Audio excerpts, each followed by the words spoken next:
Hello, dear chess friends. Welcome to Batumi, Georgia. We have the European Women European Women Individual Chess Championship here, and we are your hosts. I am Grandmaster Valerian Gaprindashvili and Women International Master Sandra Djukic. Today we have the second round, and I think we are ready.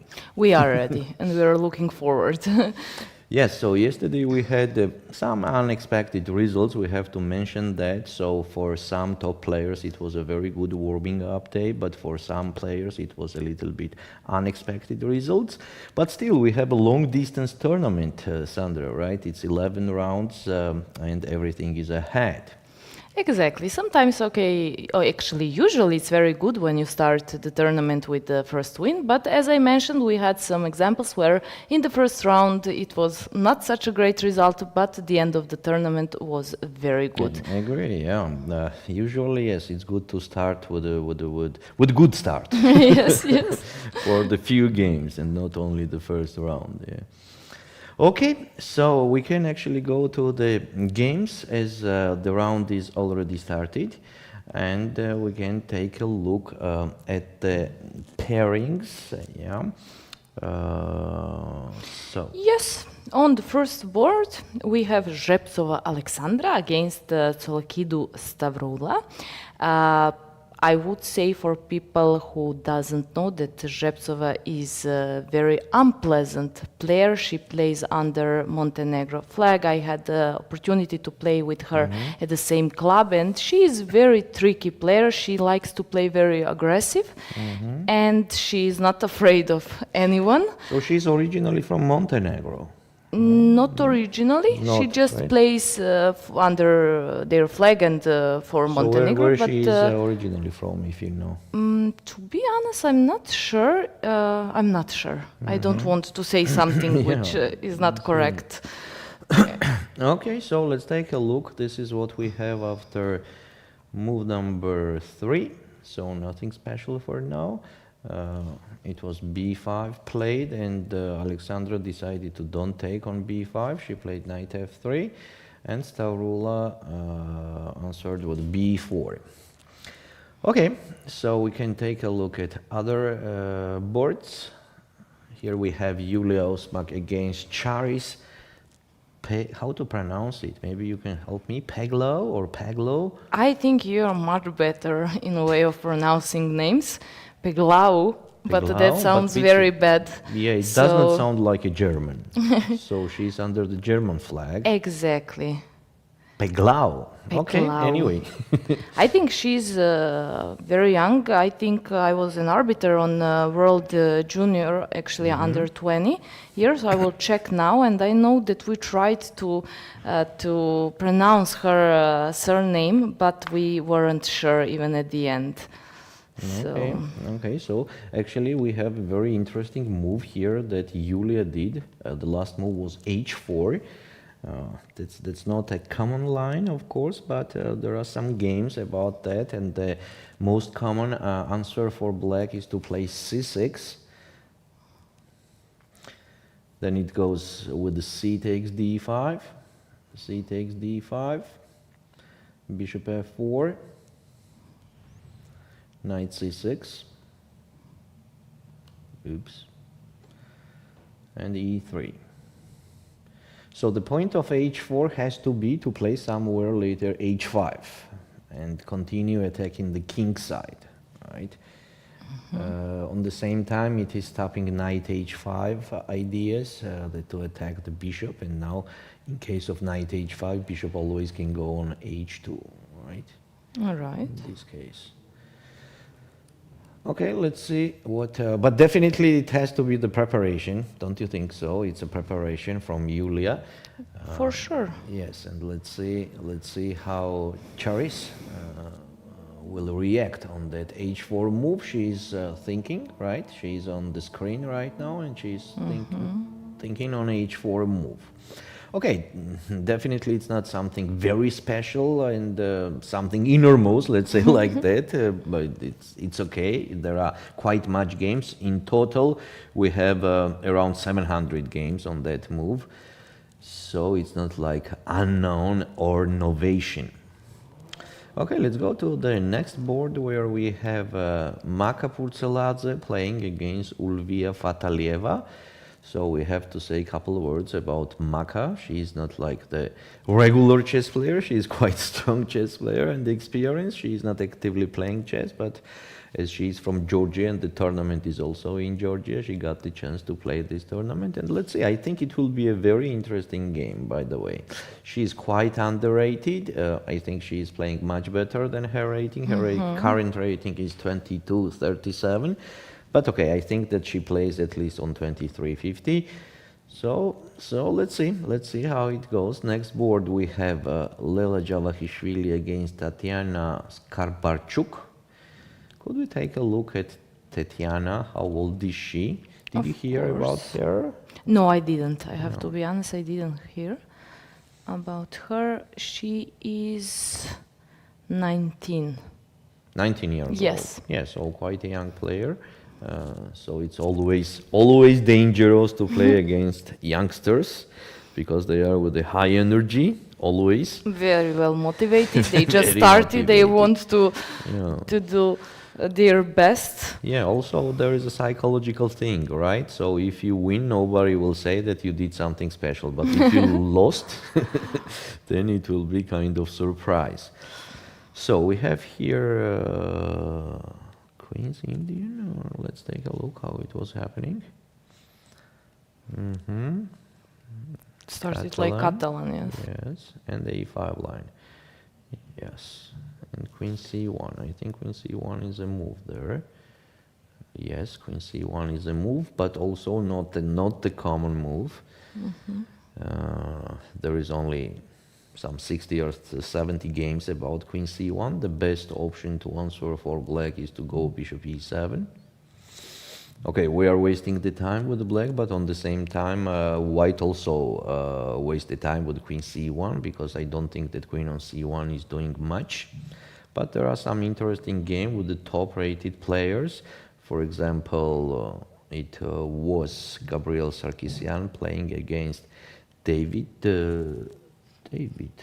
Which David? Howell, yes, David Howell. So in the game was after Bishop E7, Castle C6, Rook D1, Knight B D7, Bishop F4, and then Queen C2, yes. With a slightly better position for white. So Tatiana is thinking on Queen C1, so I think we have another home preparation here on the board. With sideline, yes? Yes, with sideline, definitely with the sideline. Next board we have, how to pronounce we it? have Jovana. Jovana Rapport. Now I can pronounce it. So Jovana, not Jovana. Not Jovana, Jovana Or maybe in Rapport. Spanish it could be even Jovana. Yes, it could be. Yes, so Jovana Rapport playing against Mai Narva. Yes, Mai Narva yesterday played quite a long game. Stavroula also on the first board. So today she is with the black colors playing against Jovana. We have Karakan with D3 and Knight C3. No, Knight C3 first and then D3 and G6. Yes, it will be a very long game. From the beginning, I can promise that. Yes, Jovana didn't play for a while. Actually, she's originally from Serbia, but she's wife of Richard Rapport.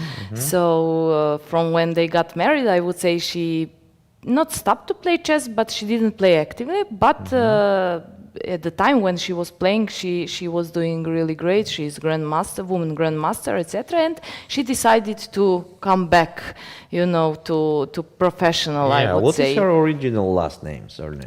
Vojinovic. Vojinovic. Vojinovic, and her father was actually international master, so she comes from chess family. And And how old is she? Jovana is, I will check. Rapport. She was born in 1992. So it's going to be 34. Yes. Okay, so this is what we have. It will be a long game, as I already mentioned, as the position will be with a, how to say it, not open, not active, not aggressive, and all bets will be on the middle game or end game. Next we have Božena Pidubna against Dinara Wagner. What an interesting thing is happening here. Let's take a look. Oops, no, not this one. I wanted to say, is it possible that they played the same variation and... Here we are.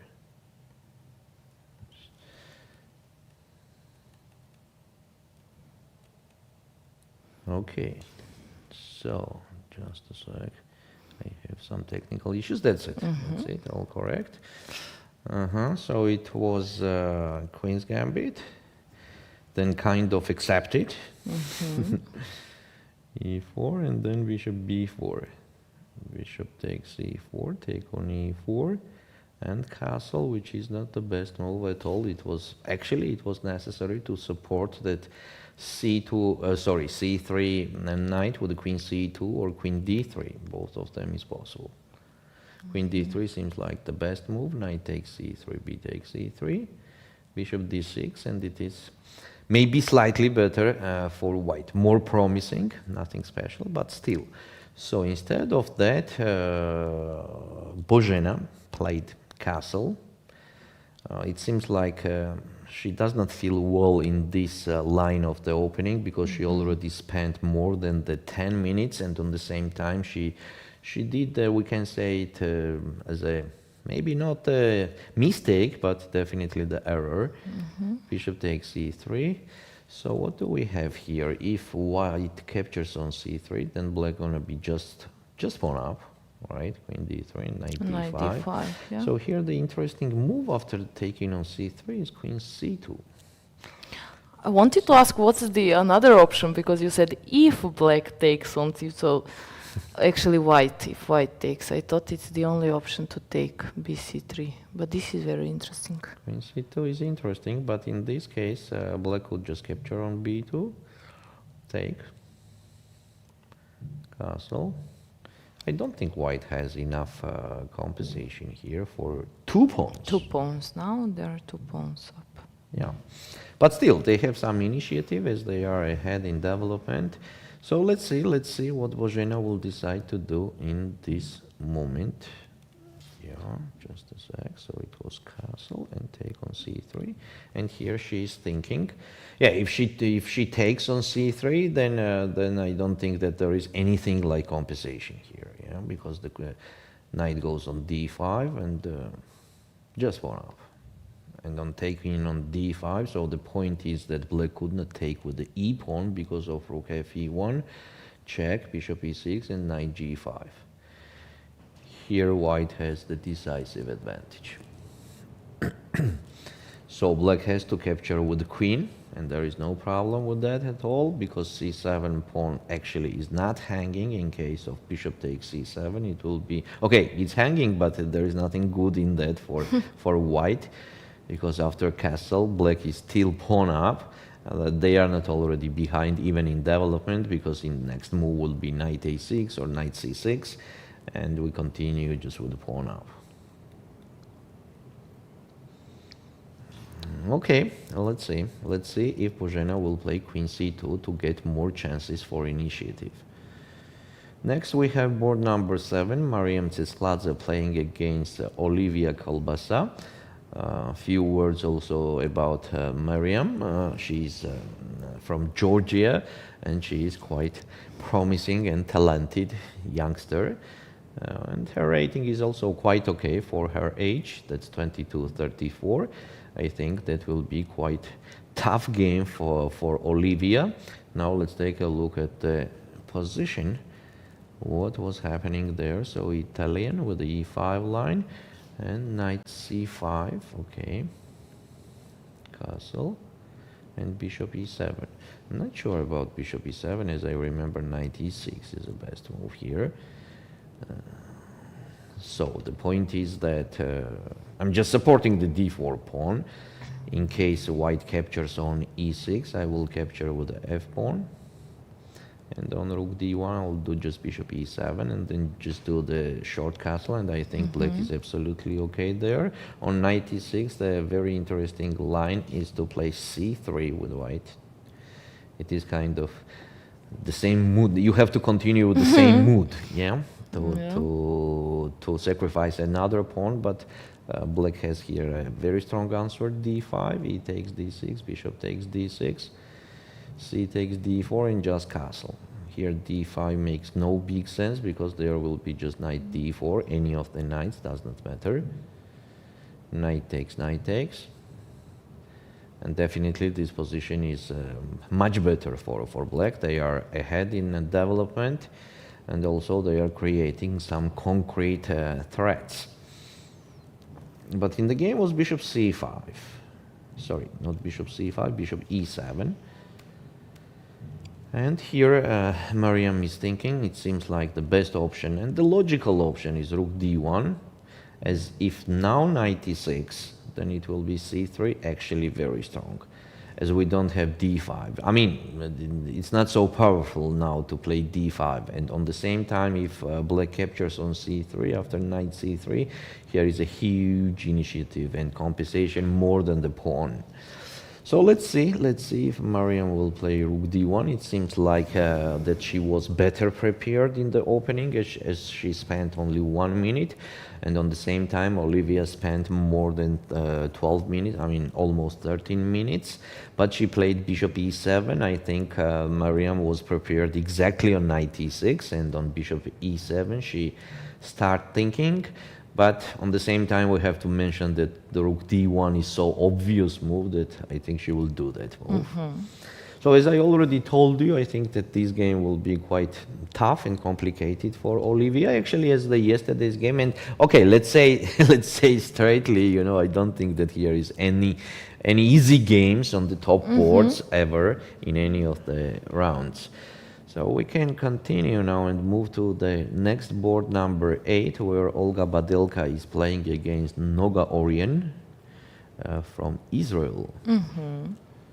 And Also very promising. Yeah, is she young? She's quite young, yes. She's. Okay, let's take a look how it was happening. So she's 19. 19. Yes. Yeah. So seems like nothing special for now. Yep, it's kind of Sicilian with the opposite colors. So who loves to play Sicilian with black, she will feel comfortable with white here, definitely. But it seems like Noga is also well prepared. She is not spending too much time, and she seems quite solid. The position is very close to equal. Okay, let's say mutual play. No crazy things happening for now.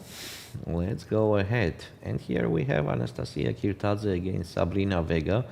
So we have to say also and mention that Anastasia Kirtadze is the one who beat Nurgyul Salimova in the first round, where Salimova became the champion.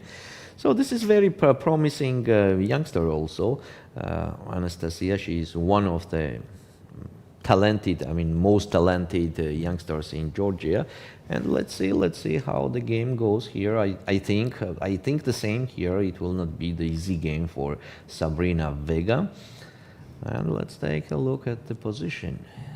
What did we have here? So it was Sicilian. Nothing special for now. Yes, she has a very active style of playing. I'm saying about Anastasia, she loves to attack, she loves to be aggressive. So this is kind of her field, we can say like that. So the best move here for white is just to continue developing with the bishop g2. And for black?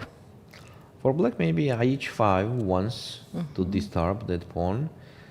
Maybe g5, even g5 is okay here.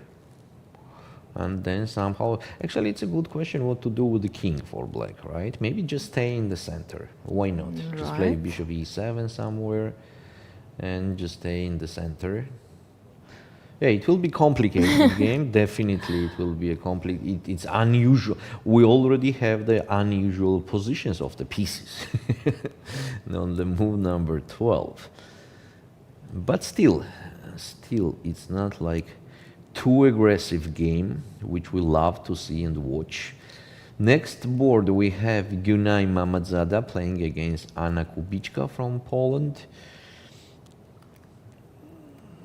I think Gunay Mamadzada is one of the top players in this tournament. I love her style, and she's very talented and at the same time quite experienced. And just we can say shortly, a very nice chess player. Exactly. I agree with you 100%.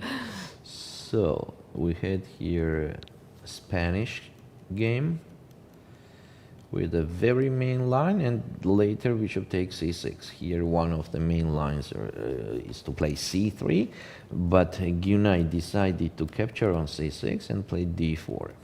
That's also the line. Now she is thinking she has different options, so knight d7 is not like the basic line, so white has different options here to take on e5 or play knight a3. Actually, knight a3 is a very interesting move to move the knight on c4. I like white's position here. I think they are slightly better, but of course it's a fight. Nothing is clear at all, just slightly better. It's like if somebody asks you which color you wish to play, you just maybe choose the white. That's all about that. Without any other explanation, yes? Yes, just let's play with the white. But the strong player will win from both sides. Yeah, of course. Yeah. Of course. So next we have Sofia Hryzlova against Bothana Sivanandan. I think here both of them are youngsters. No, that's Sofia Hryzlova. She's representing Switzerland. But as I remember, Sophie's she's older. youngster. I mean, No? not real youngster. Like, I will check, but Okay, we know that Bothana is too young. exactly, nothing can compare with Bodana. Okay, 22 years old is Sofia. Yeah. And they played a lot of moves already. It seems like both of them are very well prepared. So we have Petrov here. Yes. Yeah, with a very common line. And take on h7. Wow. That is wow. Nice. But very short wow. Very short wow. So just take back the piece. Yeah. Rook a6. Yeah, definitely both of them are very well prepared for this game, that's for sure.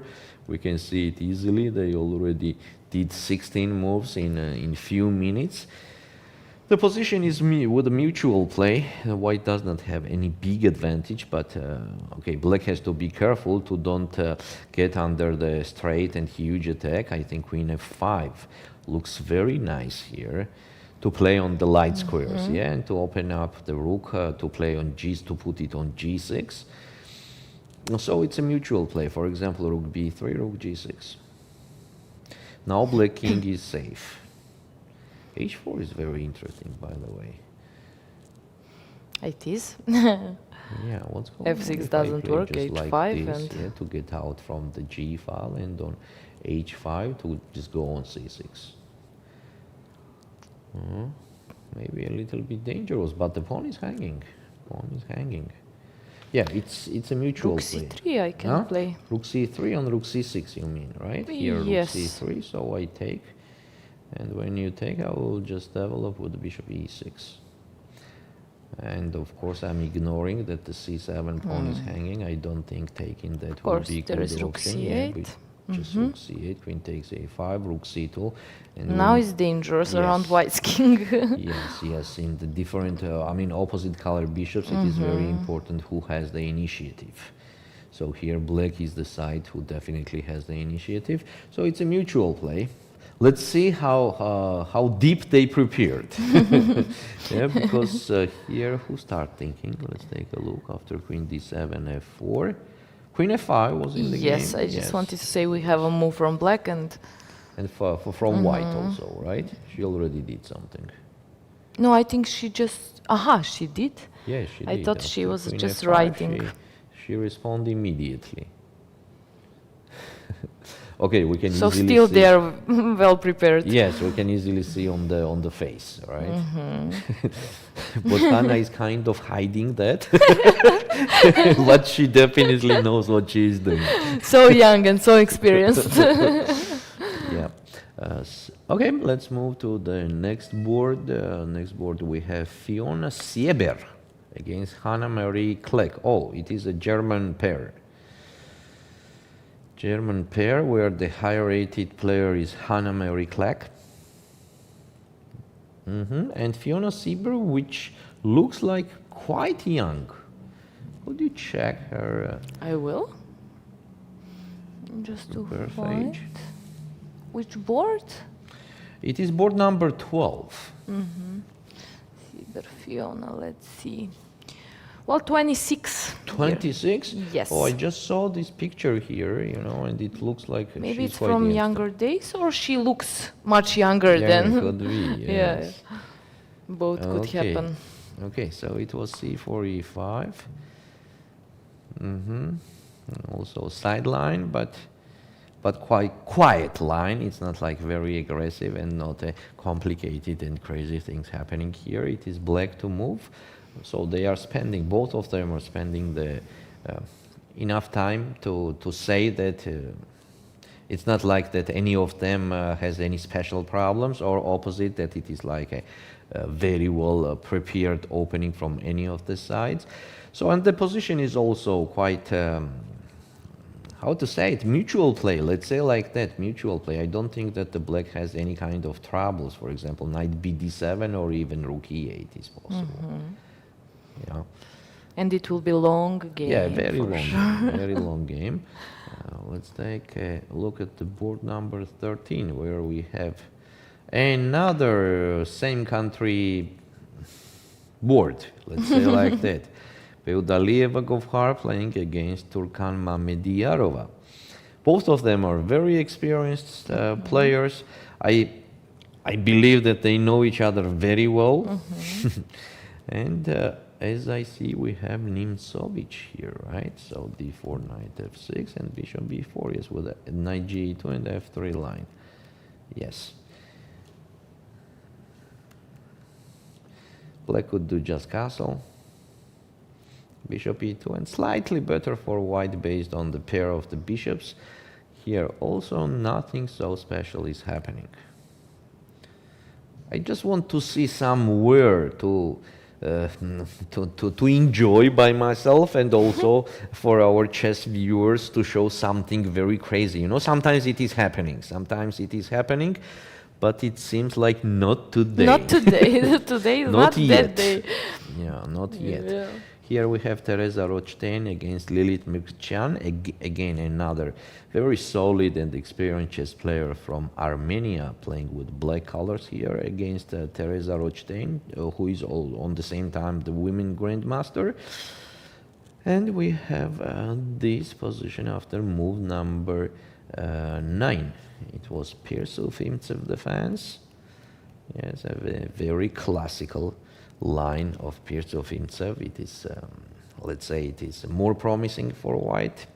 But if we mention that Lilith Myrkchian is the actual master of this kind of systems with the black, of course, she will do her best to create as much problems as possible.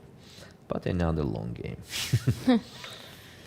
Okay, next we have Miriam Myrkchian against Dana Kochavi from Israel, and Miriam is from Armenia.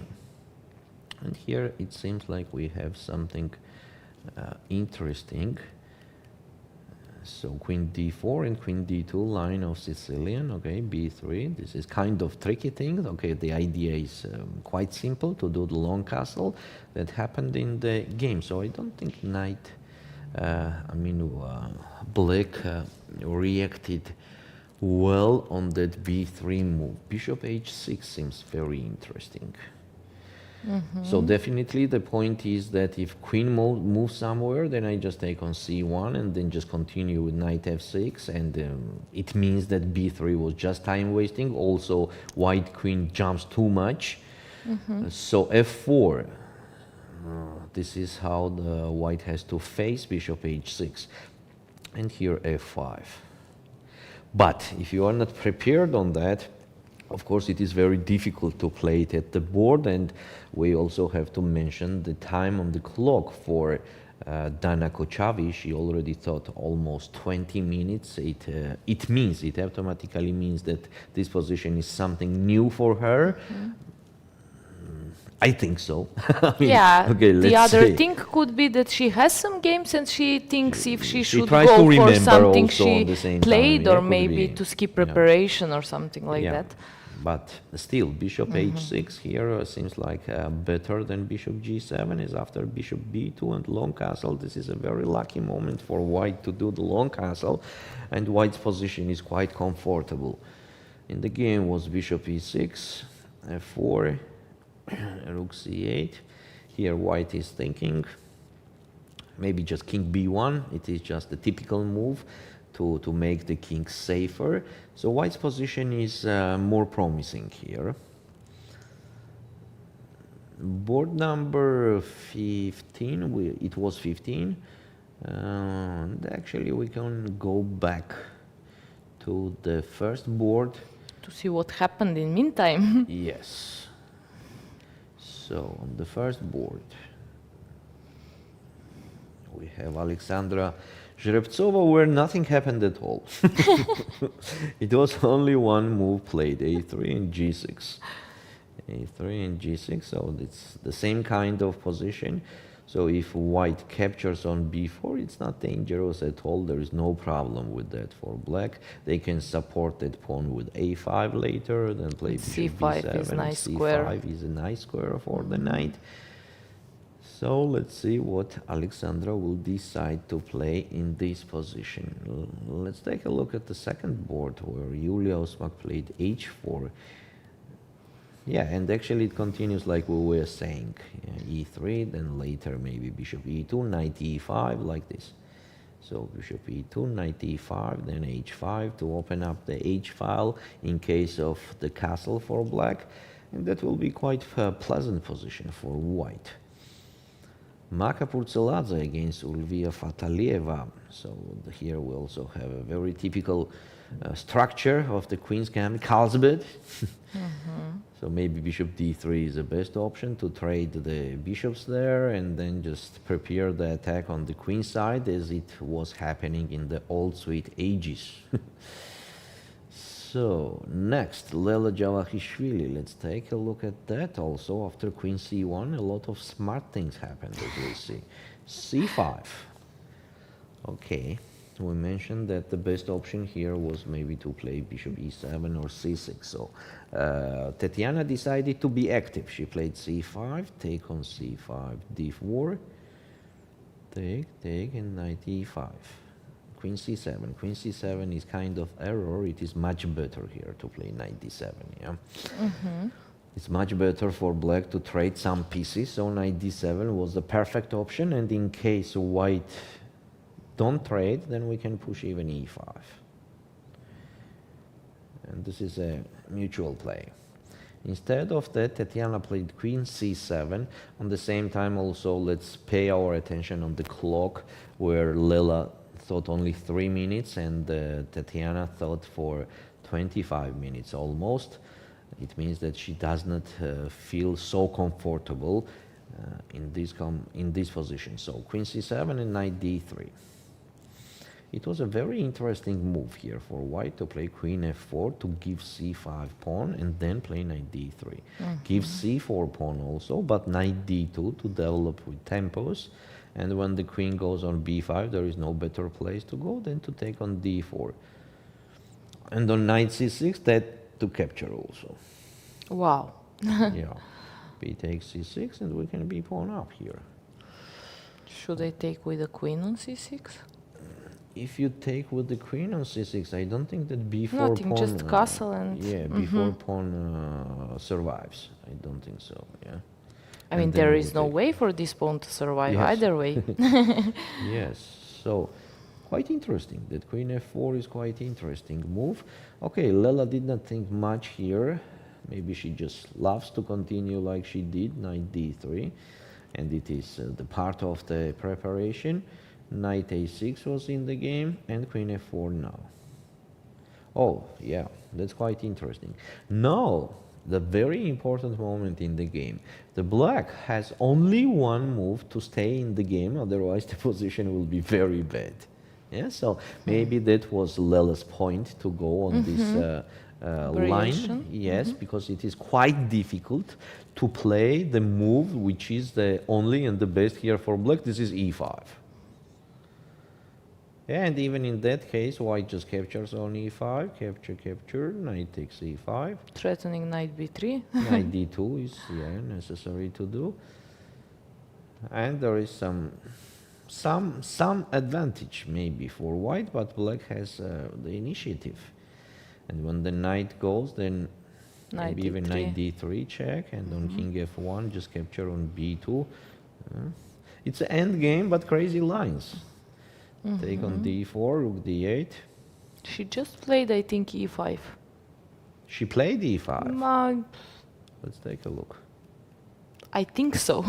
Yes, she played e5, and this is a strong move. Otherwise, the white's position was much better. So Lela realized that the opponent knows that move. Yeah, because otherwise, if you are doing it at the board, I don't think you will do it in few seconds, right? If you don't know that. So Tatiana spent a lot of time until now, but still, maybe she was trying to remember all details of the position, and that's why she was just thinking. Okay, so obviously the position is with a mutual play. It could be a very interesting lines later, so let's see which way Lela will go. Next, board number 5, Giovanna against Mai Narva.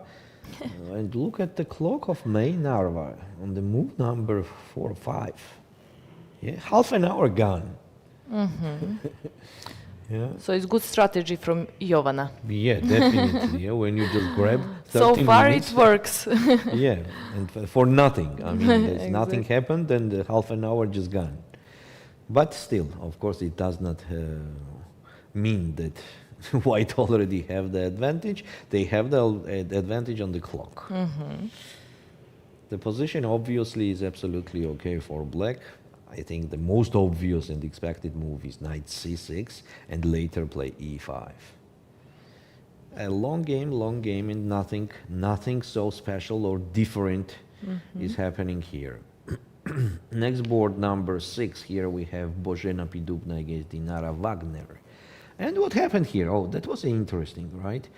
Where the black, and Božena just captured on c3. We mentioned that it was Queen much C2. better, yes, to play queen c2, to sacrifice another pawn on b2, and to play this position. At least we are ahead in development. We have some temporary advantage, and maybe we can use it with some active moves and ideas. Instead of that, Božena just captured on c3, and after knight d5, she just material down, right? I mean, in both cases, she is material down, but in Yes, first one, knight yes. is misplaced on e4. Probably that is. No less pieces on the board. Less pieces, and okay, it's just an excellent gift, you know, when you are with black on the move number 12, having 2 extra pawns and no compensation for white. Okay, maybe small compensation, but nothing special, because the first what comes to my head to ensure my king to put it on f7 after f6, so somewhere to play f6 and then king f7. But first I will play knight a6 to support the c7 pawn, and then I will play f6. I can develop my light square bishop with the b6 and bishop b7. Technically, for me, it seems even winning, technically. But there will be some issues, that's for sure. But we have also to mention that is also for sure that for black it is just a dream. Exactly. To have this from the opening with only thinking she thought only 5 minutes. I mean, she spent only 5 minutes, and on the same time opponent spent almost half an hour. So a very big psychological advantage in that point also. So Dinara looks quite solid, you know. In the first game also she was quite solid. but the opponent made some mistakes, and this game also it's kind of gift. Again, I have to repeat that to have this kind of position with black. Next, Mariam Tsetsladze. Yes, we were talking about the Rook D1 move, and that happened in the game. And just Black then, has, 96, yes? Yes, black has some issues with the opening. That's for sure. Take on e6. No, that's very bad. That's very c3. We were considering that. After c3, I can say that I love white's position. I just love white's position. A huge compensation after taking on c3. It is a huge compensation, and in case if And d5 black, now it doesn't work? yes, now it's not so powerful as it was before. So because on d5 I will just capture here, queen takes d6, and here I will not do anything more than knight a3. So knight a3 to keep again the initiative. Knight b5 is threatening, maybe a6 is the best move, and now knight c2. And I want to capture on d4 to don't have the isolated pawn. I want to capture there with the pieces, not with the pawn. And it is very promising. And on the same time, okay, I can say that I love when we are not risking anything. So Rogeli to say here in this position, white is not risking, right? So what could happen in this game that white got the problems ever? Yeah. Exactly. And black will have also problems with the queen. Yeah. Soon, where to place the queen. Problems. That is the problems. I mean, the black is the side who has problems, and this is very good thing in the human chess. Maybe for engine it does not make any sense at all because the engine could do the 20 only moves in a row. But for human, it is always the problem to make the correct decision while you are in troubles. So creating the problems is, we know that one of the basic things in chess. You know? So I remember the words that Kasparov said in one of the meetings with kids. He said that, guys, just create the problems to the opponent. They will solve it definitely, but then create again. They will solve again, then create again. They will solve again, and if you create again, finally, they will not solve it. So this is one of the basic things in chess, to create the problems. And this is the position where the black has problems, right?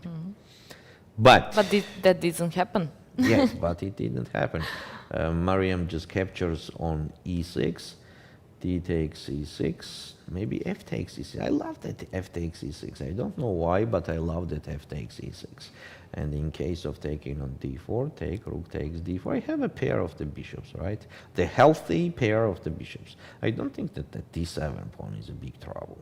But how, the problem is, I think, to develop a light square bishop, because I can hold d7 square, so you don't have time for b6, bishop b7. I hope that I will, yeah, to put somehow the bishop on c6, because the white is also behind in development, and some bishop c5s are hanging. So what to suggest here for white? Something like queen d1, or it does not work because of bishop c5. Otherwise, I just want to play b6 and bishop b7. Okay, now just yeah. No, I wanted to say, yeah, now when we talked about it, it doesn't look actually. And I'm just comparing, you know, I'm just comparing this d takes e6, because in case of d takes e6, here white has easy life still. Again, they have the easy life. And the game was nothing for now, but white can play just bishop e3. And I am on the same point again, that white are not having any troubles, and this is already very good when you have an easy life. It is. Yeah. Okay. Next. Let's take a look at the next game. Olga Badelka against Nogarian. Yes, Olga Badelka here absolutely feels like she is playing the Sicilian, and she is doing it very well, but with the opposite color. Here white's position is slightly better because of the pair of the bishops again. Yeah. Anastasia Kirtadze, and you see happened the same, what you mentioned. The same thing happened. They are listening us again. Spying. Yes, so what to say about this position? Very unusual, but promising for white, yeah, because they have more space. The last move, b3, maybe was not the best option at all. And just bishop d, yes, of course, bishop d2. To double the why to support that pawn at all? So maybe she was afraid that that pawn was hanging, but it's not hanging for sure. No, Yeah, because of rook b. No, there is knight. Let's take a look. Yeah, rook b1 actually. Queen There is takes no knight b2. c2. Rook b1. It should work. That's it. No, she saw this. It's just one move calculation. I don't think she didn't play because of it. Knight d4. Knight d4, just king f2. King and f2 now. Over. Then why not bishop d2? Is not it better to put bishop d2 and bishop c3 instead of b3 and bishop b2? I think it's better. It looks better. Yeah. Now it is black to move. Here black also can do long castle. We are considering what to do with that king, and I think here we are. Here is the answer. Very interesting position. Here some d5s hanging. So for example, if I play bishop b2, it will be just bishop b. So another point of putting the bishop on d2. Yeah, it will be some bishop b4 check. And now if I move the king, I could not even move the king. Now I prefer black's position for sure. Yeah, here knight f5 and that's it. A lot of weaknesses. Yeah, so after b3, black is thinking. The player with the black color is thinking, Sabrina Vega. I think she will do a long castle. It's not like a difficult move, or even knight f5 makes sense. And she played knight f5. No? No, not yet. Not. We can see her on the screen. She's still thinking. Yes, after knight f5, maybe just bishop d2. So no, just do the long castle. That's for sure. Let's do the long castle and let's see what's going on. Maybe just to check one more time, 11th board. Yeah, we have to. We have to. Just a sec. I was going to go on the break, but as I know, that's why I said. 11th board. Did something happen there? Oh, wow. Bishop f6. Yes. Bishop f6. Yeah, rook c6. What we were considering that with rook g6, but Hannah playing the rook c6, and after bishop f6, it seems like a huge advantage for white because we get to the king. g6 does not work here because of queen h4, queen h5, and just capture on h5. This f5 is just winning for white. Oh, it seems that Bothana made a huge the only mistake. move, queen g6 or? On queen g6, there is f5 anyway. So that's not helping. Queen h7, but what is the move for black? Rook f6 then? Rook f6, ah, yes, okay, rook just f6. to sacrifice. Black has to sacrifice the exchange. But this is advantage for white. Okay, so dear chess friends, we will go to break, and we will be back soon. See you soon.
Hello and welcome back to the Women European Championship in Batumi, Georgia. I am Valerian Gaprindashvili and we have Sandra Djukic here with us, and we will be broadcasting for you for the next 10 rounds.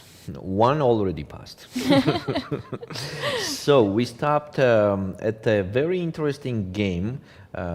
Before the break, we are considering the position of Sofia Hryslova against Bothana Sivandan, where Bothana made a huge mistake. So we can go to that game immediately. I think this is the most interesting game for now, for this moment.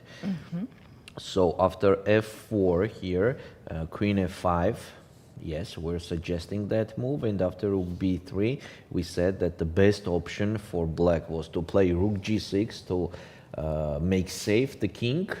Rook on g6 stays very well, and we play on the light squares as we have the light square bishop.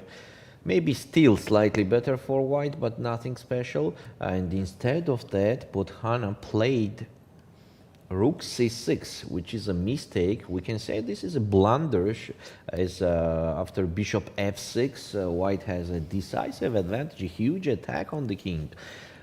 Here maybe the best move was for black was rook f6, just to sacrifice that exchange. But technically this position is a big advantage, winning. Let's say like that. After queen c3, technically that has to be winning, as both of the pawns are hanging, and if black captures on c3, take on c3, now pawn on c7 hanging, and now rook c5. And the problem with the a5 pawn, there is no b6 because the pawn on c6 hanging, so after a4 it could be just f5. to stack the bishop on c8, and in case of bishop d7, just to play rook a5.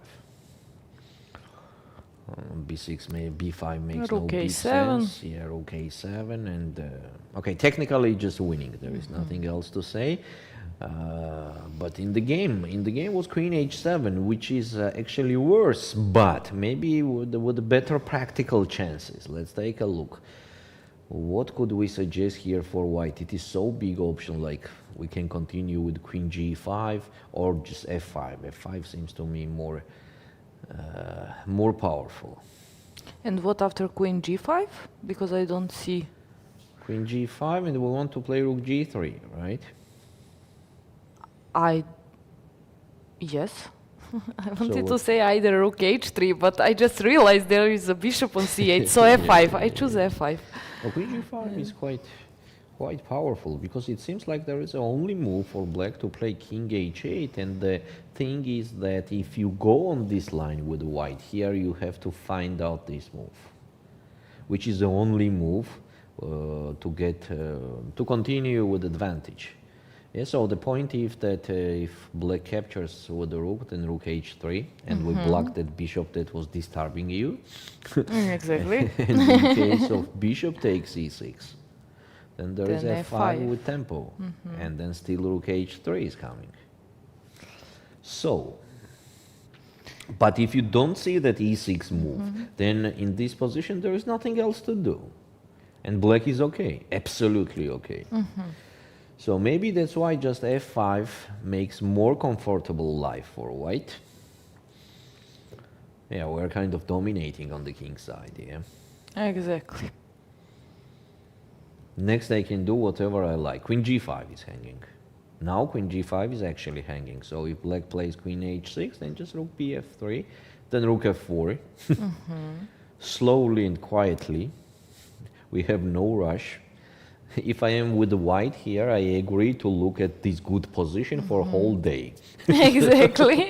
I'm not surprised. Yeah, so we have no rush. Yep. Okay. We will see what will happen here. Did she already play? No. No, she's thinking. She is thinking. Okay, then we can go to other games. Let's... Maybe to fourth board. Fourth board. Yes. Lela Javakhishvili against Tatiana. Oh, so exactly the same thing happened what we were talking about. And here we said after rook e8, we said to play knight f3 for white. We were mentioning, yes, this variation This. with knight d3, knight b2, and rook b1. This, and or taking on d4 first, yeah. First, taking on yeah. d4. Yeah, very complicated position. Instead of that, Lela played knight df3, which does not look good at all. It does not look good at all. Now Tatiana is thinking, right? Yeah, that was the last move, and it seems like there are a lot of options for black to keep the big advantage, not just an advantage, but the huge advantage. So one of the moves is g5, which is very aggressive. g4, and then the knight on e5 hanging, and in case of facing it with h3, then d3. This looks very powerful for black. Yeah, I can shortly say that I'm just afraid. I'm afraid for white, because here is a huge initiative for black, and Lela played the move. Ah, no, she played knight f3, and the Tatiana is thinking, okay. By the way, instead of g5, it is possible to play d3 immediately. Why not? Just I why cannot not? take. Yeah, because if you take, you are losing the piece immediately. And then just take on e5. Castle is option or not option? Here, while check. No. After d3. Castle is an only option, seems like that, but then take on e2. And that Okay. option is not good for us at all. And on rook fe1, it's just losing. Wow. Just losing.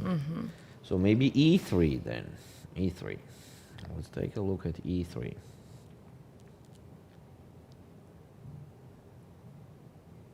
Still g5. I don't like the g5. You know, if Tatiana finds out that idea with the g5 and for example on h3, I think even h5 is possible.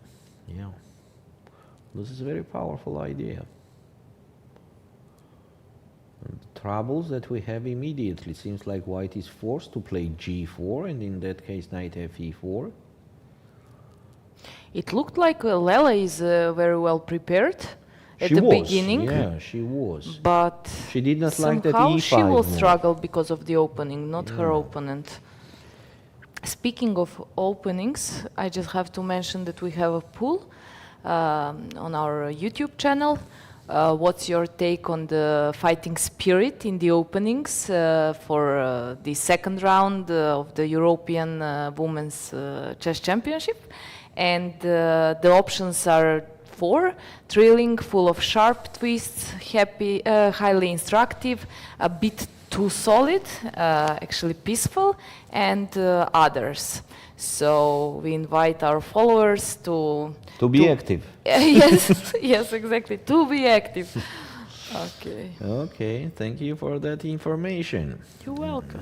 Now let's go to the first board again. Let's take a look how Stavroula is doing there, and it seems okay. Here the same thing happened that we were saying. After taking on b4, black supported pawn with a5, and now it seems like that the black's position is even slightly better. Yeah, because that a pawn later could be the problem. On the same time, c5 square for the knight. If the black knight gets there, it will be very powerful knight on c5. So let's consider what white can do. What's happening, for example, on e4? Just d6. Yeah, e4 is just making no sense, no threat. And even c5 here, d takes c5, for example, bishop b5 check, as I have a chance to develop with tempo. And on bishop d7, unfortunately, I don't have queen takes c5 because e4 is hanging, yeah. So that c5 makes no big sense. If I play e5, then d takes e5, queen takes, for example, and just bishop g7. And actually what I did that with that e4, e5, nothing. Then just develop the piece, like bishop e2. Bishop g7. Bishop g7, definitely. Castle, for example. Castle. Castle or knight bd7, both of them, yes. I thought my bishop to be protected, so maybe I can use some tactics later. Taking, for example, bishop is on b7, I have knight d5. No, it's protected, yeah. So queen has to go somewhere, and if queen goes, for example, on e3, just knight bd7, knight d4. I'm not afraid of c6 square at all, as I have bishop b7 everywhere. In case of knight c6, I will just eat that knight and later eat the pawn also. And now knight c5 is coming. Black has an excellent position after the opening. Not even after the opening, on the move number 8. Yeah, and much better time on the clock. Yeah. That's true, that's true. So Stavroula has a great chance to keep another victory. Yuliia Osmak against Charis Peglau. h4 was faced with h5. That makes sense. That makes sense. Let's see how it happened. So c6, that was the correct move that we were saying as a main line for black. All is good. And h5. Knight e5, rook c1. Yes, instead of rook c1, it was much better to play queen b3 and create the troubles immediately there. Yeah, that makes sense. Queen b3 is a very strong move. It seems to me very strong. Yeah, we got the weakness on b7, and we're disturbing black connected to that pawn. In case of b5, we can simply play a4 with a very typical and basic ideas to crush the opponent's pawn structure on the queen side. And white has a clear advantage here. Queen b3 was a move, that's for sure. Instead of that, Yuliia played rook c1, castle, and she just continued. At least she has to play queen b3 now. Exactly. At least now. Those are ideas also from Slav defense, from exchange variation, queen d3, typical. And white is still slightly better, but if they play queen b3 earlier, one move ago, it's going to be more powerful. But still, white is quite comfortable. On the third board, Maka Purtseladze against Ulviyya Fataliyeva. Here we were saying that bishop d3 was an option for white. Instead of that, Maka played queen b3. Queen b3 is absolutely wrong direction, right? Absolutely wrong direction, as the basic and the typical idea and the plan for white is to push the a2 and b2 pawns to the a4, b5, and then push b5 somewhere. So in this case, when the queen is on b3, we are blocking our own pawn. So that's why queen b3, I don't think it's a best move here. Black responded with a5. On the same time, black has a chance to play knight h5. I love this. I love to grab the bishop there. I will not allow you. So bishop e5, then just f6. Same after bishop g5, or after bishop g5 just queen? No, bishop g5, the same f6, g5. I think I'm allowed to play that. Yes, why not? And g5. What? I mean, just why not? Yeah, that's not any weakness. We could not say that we are weakening the black's king side. Yeah, because it's absolutely okay, and with a pair of the bishops, it will be much better for black with compared to with the bishop on the board. I mean, if we capture that bishop, it will be much easier to continue later our development and getting the space on the king side. But a5 was in the game.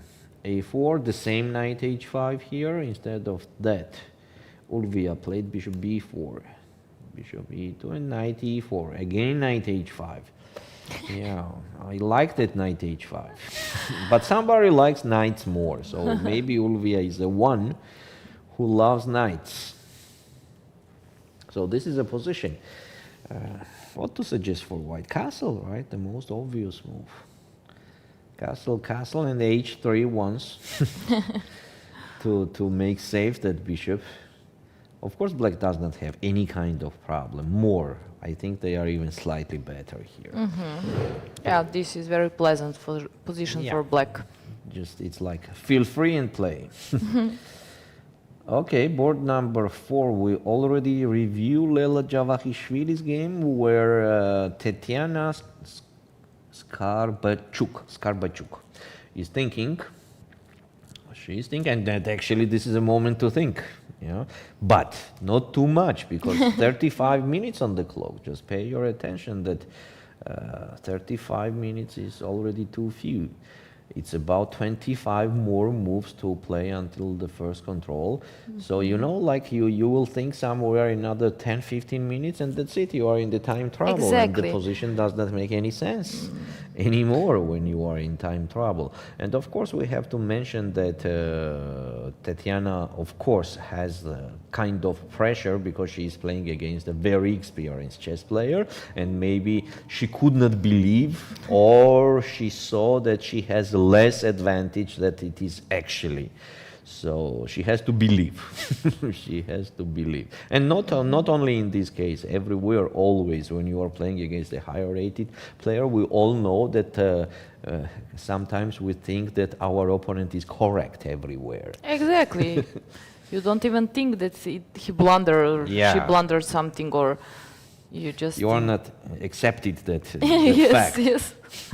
But I think she feels that something is something wrong is for happening. her. Yeah, something is happening, and she should use this moment. So that's why she's taking, and she made a move. But I think it's knight b3, Knight b3, which is knight b3. This is knight b3. Rook d1, the most obvious option, and rook takes a2. I'm sure now Lela feels like relieved after knight b3. But still, and, still it's not like white is better. Yes, but still it could be. It could be worse. It could be worse. Exactly. Be worse. She was walking and probably thinking, and she had probably this g5 in her head. So now she can just be happy actually with the position. Now knight d3, in this case, knight d3 in this moment makes sense, as we're protecting the b2 pawn, and on the same time attacking the b4 pawn. And we're making the position complicated. You know, it is much more promising than it was one move ago. That's for sure. But I think Lela, no, actually, I wanted to say that she will take a time, but there is nothing to take here, yeah? Because where to put the rook? If you put the rook on b1, that makes no sense Bishop at f5. all. Or even just take, you know, just take. I mean, I'm just roguely solving the Yes, problem to take, of but the bishop question. f5 will Bishop come f5 is immediately very soon, bishop so f5 or immediately. also makes sense, yes, of course. Yeah, she just played rook d1. Yeah. She had to double check. Now also that's the only move to take on a2, so it means that Tatiana also will not think at all, and she will take on a2 immediately, as there is no time to waste. She has already 35 minutes on the clock, so she has to take on a2. But she's thinking. You know, this is the fact that she trusts to the opponent too much. You know, that she, in that moment, you are double checking your decision again and again and again. And on the same time, you are wasting a lot of time for that moment. Yeah, what she is thinking, okay, obviously what she is thinking about right now. She's looking at rook a2, and then I don't know what she's I will tell thinking you what about, she's thinking. to be honest, because really there is no about. other move. She will not go knight c5. Knight is under attack. So she should make... I was surprised a few times when I saw that people are thinking when their king is in a check. Yeah. Why you're thinking? When you have only That's one even move, more yeah. surprising. But, okay, when I was in the situation of Tatiana, I mean when I was playing with a very higher and experienced opponent, higher rated and experienced opponent, in this position I could think about that what's going on when I capture on a2, if he will capture with the rook on b3. That's how much you respected your opponent. Yeah, or with the knight from e5 to b3. Yeah, no, it happens actually. Okay, it's a joke, but something like that. Because obviously, there is no more move for black, right? You will not go back on c5. Then why you come to b3 if you are not taking on a2? Also, this way you shows your opponent, you give some extra optimism and all other things to your opponent, because Lela can see that she doesn't make a move and she respects her too much. I mean, her name is for respect, but still you have to respect also yourself and your chess. She took on a2, board. I think so, yeah? Yeah, she did it. Okay. Okay. Okay, no comments about that. Now, okay, now about Lela. Lela has two options here. One is knight d3, that we already considered, and another also castle. As taking on b2 is not the best option at all, because after rook b1, white is getting the advantage, by the way. This is a nice move. I like it. Yeah, you can miss it easily, because usually you calculate forced variations.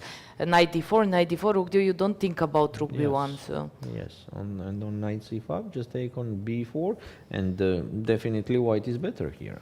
Same material, but white has better position. Yes.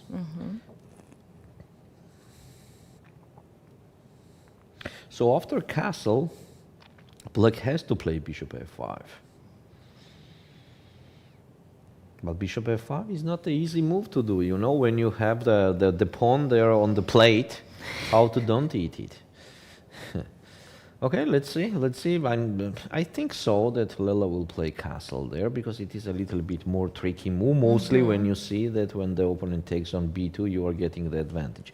Because if you play knight d3, then the black has a very easy move to play, bishop f5. Yeah, it's a very obvious and very easy move. And in case of taking on b2, here is very strong rook a. Rook b2 also okay, but rook a4 is very strong. And taking the c4 pawn, not the b2 pawn, but the c4 pawn. And again, there is a chance for rook c2, and everything is protected. e2 is weakness. Let's see. I think Lela will take time here. She will take time here. But the worst is behind. You know, the worst is already behind.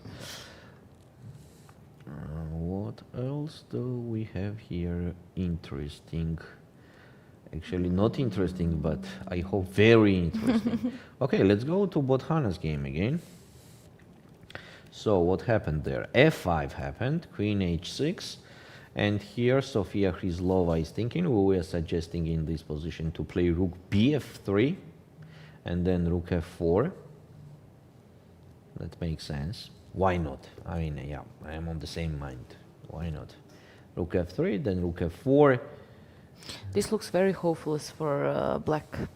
I don't see. Queen has to stay on h6, king on g6, rook on a bishop doesn't work from c8. Just this rook from from c6, but nothing.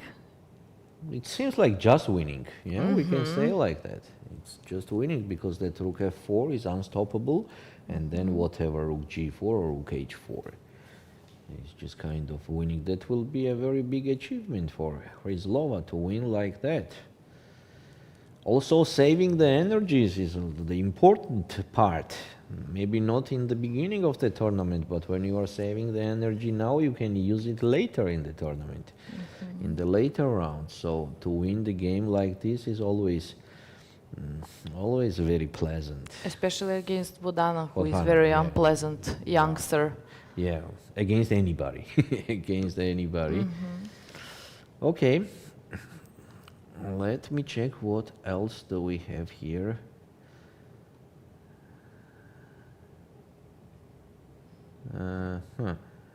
Nothing much that to pay our high attention. So let's take a quick look at Stavroula. Here e4, e5. No, actually they are spying us. Something is happening. Something is happening. Now but this is really strange. come on, Alexandra, Yesterday you have was to also. hear that also, that we decided that e4, e5 makes no sense. She could not hear it correct. The last part. Exactly. So here after bishop g7, okay. Black has a huge advantage for free on the move number 10. Yeah, that's also very nice to have the position like that with black. So what is the problem? The problem is that white is behind in development.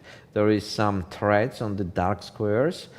Also that a5 pawn is very promising for black. So everything is on the black side. So for example, if white continues with a simple bishop e2, then it will be knight fd7, f4 is forced, and just castle. And still there is a problem with that. As knight takes Can I take e5, a knight knight c6? Why we could not do it immediately? So let's take a look at that. I think we can do it immediately even. Yeah, and just why should I do the castle? I can just take, oh, yeah. So problems, you see, that's problems already on the move number 11. White has the problems to solve, not only on the board, but on the clock also. Yes. As there is 30 moves left and only 35 minutes on the clock. Yes, Stavroula is in a very comfortable situation. And she likes those positions where there are a lot of tactics in the air. Sure. Yes. So she's very good in dynamic Yes. positions. Next, we have Yuliia Osmak, which played queen b3. Yes, she did queen b3, knight a5, and queen b4. Yes, this is definitely better for white, and the worst thing here for black is that they have no counterplay. Ever, it will be very difficult to create any counterplay. So what white has it for free. We can say like that. Yeah, he's not risking anything at all. Now knight c6, of course, is not possible because of taking on b7 and we're just pawn up. Otherwise, what is the knight on a5 doing? Yeah, a little bit unclear. The move like b5, facing a4, the typical thing. Can I troubles. try rook e8 and to have bishop f8 at some point? Or I don't You have mean time? instead of b5, right? Yes. Here, I'm not rook sure e8. if immediately, but it No, stays like... Let's try. Knight a4. And yeah, now it's No, not time there for is no bishop time. f8. Because if black plays bishop f8, it will be just rook takes e8. No, knight on a5 is hanging, so bishop f8 doesn't work after knight a4. Queen c8, queen a5.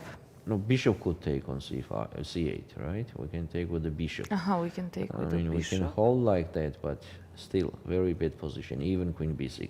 Even if I trade that queen, Yes, yeah? exactly. So, for example, take, and that knight is in trouble again. If it goes on Yes. c6, there will be just knight takes c6. B takes c6, take on c8, take on c8, and maybe rook c1 first. And here is a very big problem. Well, this is technically winning already, yeah. I don't see any Yeah. So, ideas or counterplay for black. That's yeah, the problem. that's the most sad thing, to don't have the counterplay. So Yuliia got the advantage. It means that on queen b3, knight a5 was a wrong move, and Charis has to play knight takes e5, bishop takes e5, and b5. Definitely, you know, when you have such a simple decision, you have to do it. There is nothing much to think. Okay, maybe white is slightly better, but I don't have a problem with any of the piece. This is a very important thing, right? If you don't have a problem of any of the piece, your position could not be very bad. And after what happened in the game, knight a5, here you are. You have a very bad, automatically you have a very bad piece on the board immediately. Okay, Yulia's advantage is quite clear. Let's go ahead with the Makapurtseladze against Ulviyya Fataliyeva, where the last move was played knight e4. So she is not spying to us. We said here h3, once h3, to ensure that bishop, that the opponent could not capture it. Instead of that, in the game was knight takes e4, and here after d takes e4, what is she going to do? What a strange move. Sandra, look at this. Take on e4. I mean, why?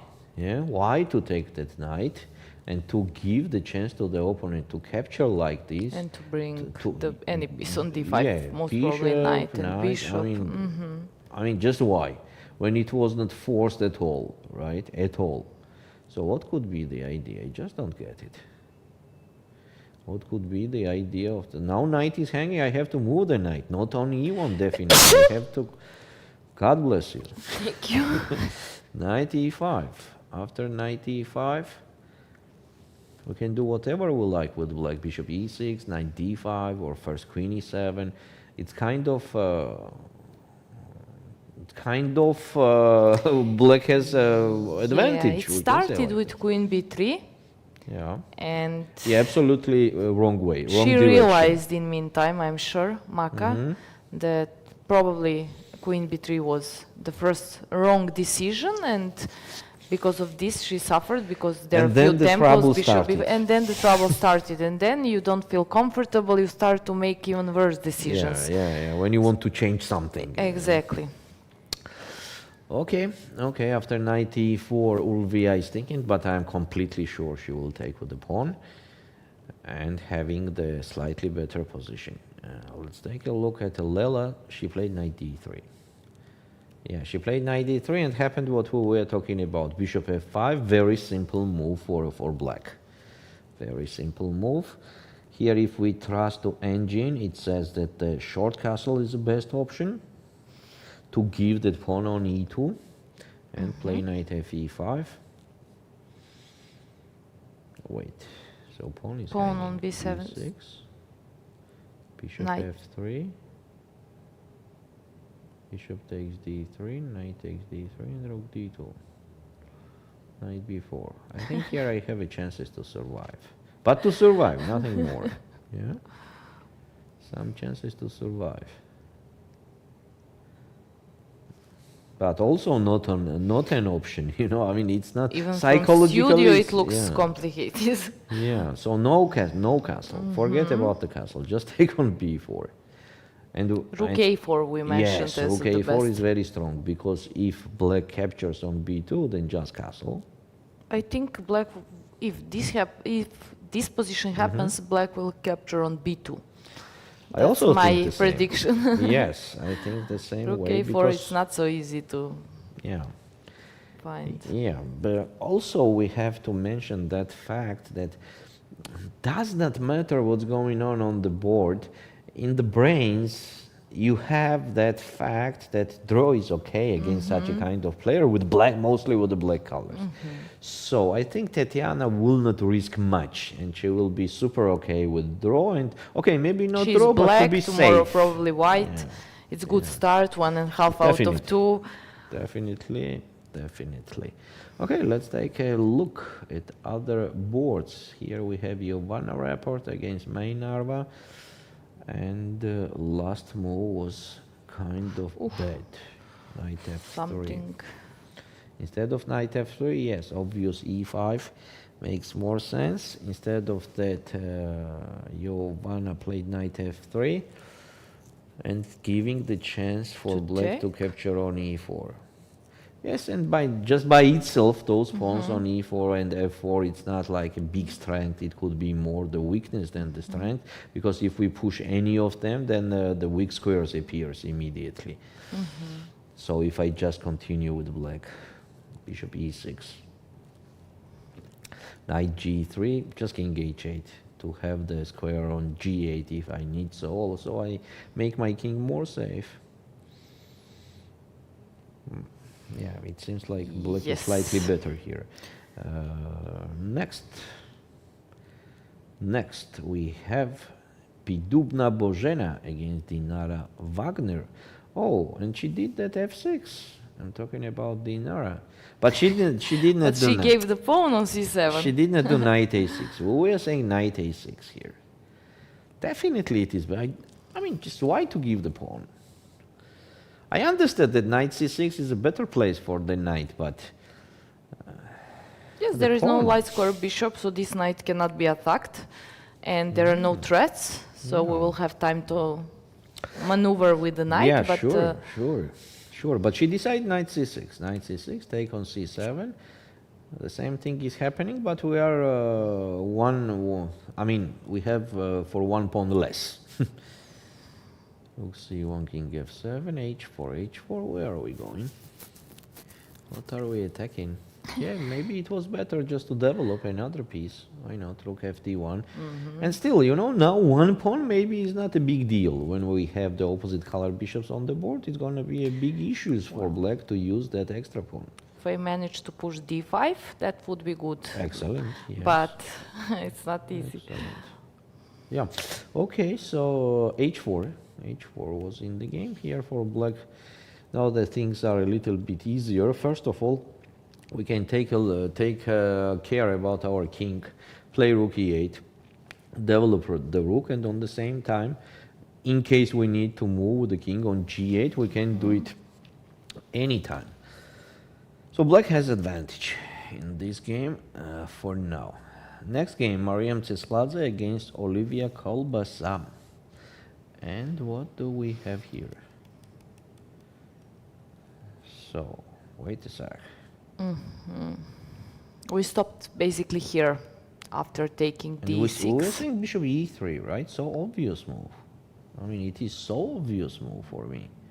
Not only for me, I mean, it is a fact that it is an obvious move. Instead of that, Mariam decided to play knight d2. Oh, and she missed d3. Oh, both of them. I like d3 move. Yeah, because now what about rook on d1? Very what much, about the exactly. weak pawn? And I'm not concerned about d file and my queen on d8, which Sure. Just actually b6. doesn't have a lot of space to. Yeah, but just b6, bishop b7, and white could not. White does not have enough resources to create any troubles on d file, yeah, because it needs too much time. Okay, but instead of d3, Ulviyya played f6. b3, take on e5, take on e5, take. Queen e4, not even queen h5 check. Queen h5 seems to me more promising as on g6, queen b5 check. And on c6, just queen e2. Now I want to take on d4 somewhere. Or play c3 first. I don't think I have any big problems here. Bishop h6 also. Yes. In the air. Yes, so she played queen e4. Castle, c3, e5. Now we have to take on d4, right? right? But black doesn't have any problems, I would say. Not at all. More, I think here white has to fight for surviving, yeah. Bishop e3, and for example, just rook e8. Queen c2, and bishop somewhere like g4. The pair of the bishop could be powerful here. What about if sorry, d1 is hanging, so I have to take care about that rook. And then just d3, for example. Rook takes d3 and just move the queen. Yeah, here pair of the bishops are just very dangerous. Very dangerous.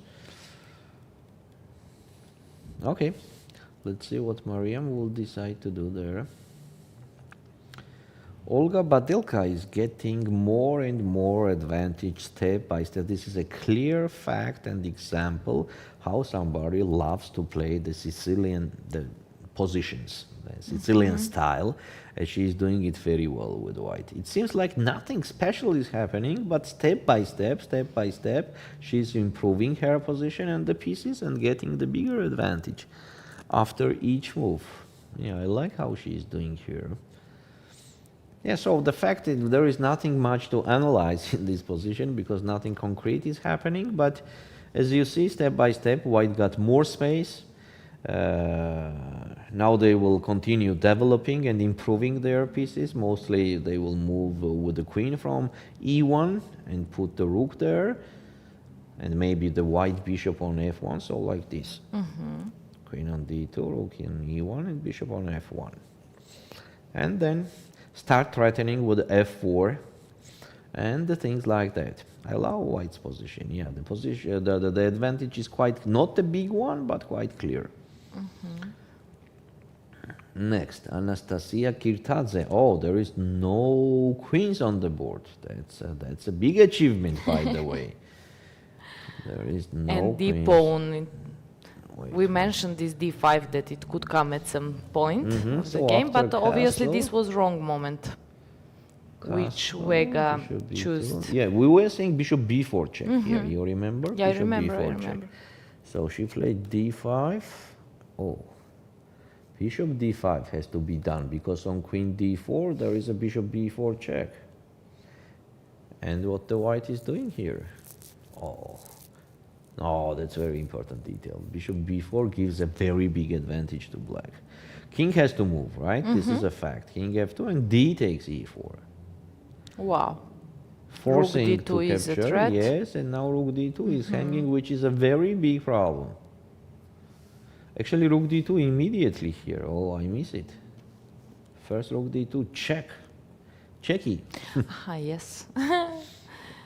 Yeah. Important. Big troubles. Difference. Yeah, and immediately big troubles But to she white. didn't play bishop before. She did not play Vega. bishop b4, I'm she just captured. surprised. Yeah. Then take on e4, and now the position is absolutely equal. I mean, without any problems for white, definitely. If somebody could have the problems, it will be black, not white. Exactly. Here we can play just bishop b2, or maybe even just move the king. I'm not sure about the future of the a3 bishop here. No, white's position is way better than it was a few moves ago, where Sabrina Vega could use her chances multiple times, by the way, to get the big advantage. So Anastasia got a little bit lucky, let's say like that. Lela Javakhishvili did castle. She did castle. So take on e2. And yeah, why not? Take on e2 and on knight b3, the same rook a4. But we mentioned knight e5, or I'm mistaken? Here instead of castle. After rook e2. After castle, rook e2, we mentioned knight b4 or something with threatening the pawn on b7. You're in this? It was not this position, right? No, it was this position, yes, I you're think right. so. Yeah. So many positions, I'm not sure. Yeah, this is a position that on b6 to play bishop f3. But then just take on d3 and rook d2, giving okay, the big advantage to black. So after rook takes e2, She played knight takes b4. And here... Did black play rook a4? No, she's still thinking. She's thinking, yes. Yeah, after rook a4, the position is actually good for black. Yeah, at least for pawn up, just pawn up. And in case on rook takes b2, then it is very strong knight d3. This is something crazy. Knight d3. That's actually crazy. So just imagine here we're taking on b4 and on rook takes b2 we're just going back on d3. Yeah, and so what's going on if rook a2, knight f4, and we're good. And then rook b1. On rook e4, rook b1, otherwise d4 is hanging. Just a draw. Okay, let's see. Let's see what black will play here. Giovanna improved her position quite much because the opponent did not capture on e4. So Giovanna has second chance for e5, no? Yes. The second clear chance. e5. After e5, the position is with a mutual play. That's very important detail to don't give the opponent the chance to take on e4 and having the hanging pawns there, which is not doing a big job there at all. So let's see. Let's see. On the same time, yeah, we mentioned that Mai Narva is thinking quite much. So this is move number 13, and she has only 27 minutes. But it was first h6, yes? Yes, you're right. So h6 first. White also missed e5. And then third and chance, finally, and that's why she plays. it's brilliant move. She plays e5. Yes, yes, white is good here. Let's continue. Bożena Pidubna against Dinara Wagner. So she played rook e8 as we were saying, and black has advantage. Mariam Tsetspaladze. This is a position we have, and we already considered this, that black should be slightly better based off the pair of the bishops. Here we have the same situation. Here we also have same situation. Gunay Mamadzada against Anna Kubitschka. Let's take a look at this game. So after knight d7, we were suggesting knight a3, but she captured on e5, d takes. Oh, I was expecting to capture there with the knight, but black captured with the pawn. Knight c4, that definitely makes sense. Wait a sec, why not to capture on e5? That I actually don't understand. Bishop b4 at the end, maybe. I think first take, right? Yes, first to take and then bishop b4. Take. But there is and c3. Just c3. Maybe she didn't want to simplify the position because of black's position doesn't look great with this pawn structure, and maybe she feels like she wants to. There is a reason. There is a reason. And yes, okay, now c3. she's threatening knight e5, bishop comes to f6, it's bad square, and f6 was necessary for black to do, and they are minus plus, okay. Minus plus, yeah, because nothing gonna change that the bad pawn structure on the queen side. That will be the problem for whole life. yeah, I would think here as a black that I have a really very bad position, although now I can see that engine actually doesn't give big advantage, but strategically I don't like. For human it is very tough to play this kind of position. Bishop e3, a5. b4. Yeah, that's okay. Knight a5 will come at some point. Yeah, again, maybe not a big and decisive advantage, but very pleasant position and for whole life. We will see if it's for whole life. That's we also will see the in time truth. travels. Yes, that's also the truth. Next, we can take a look at Bothana again. So what happened here? Let's go a little bit back. After queen h6, queen f2. Oh, that I don't like. And just then she took on f6. Yes. Queen f2, I don't like it. Okay, I'm not saying that it is a bad move, but going back while we are in attack, I just don't like it. That's it. Maybe somehow she missed the idea with rook f3 and then rook f4 and then rook. You know what? What I think? That queen f2 gives the way to the rook. Exactly. So she just wanted to do it immediately. And if black does not capture on f6, then there is nothing else to do. It's game over. But you're forcing your opponent to do yes, actually to do the what correct he decision. exactly. Yeah. So take on f6 and queen f4. That will not be so easy now to win this game, because compared to a previous moment where she could gain that exchange, she was trading the queens. Now we could not trade the queens, so there will be some technical issues here. Obviously, of course, it is winning, but it will be some technical issues. Okay, dear friends, we're going to the short break right now. Stay with us and we will be back soon. See you soon.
Hello everybody, we are back again from the Batumi, Georgia. We have here the European Women Individual Chess Championship, round 2.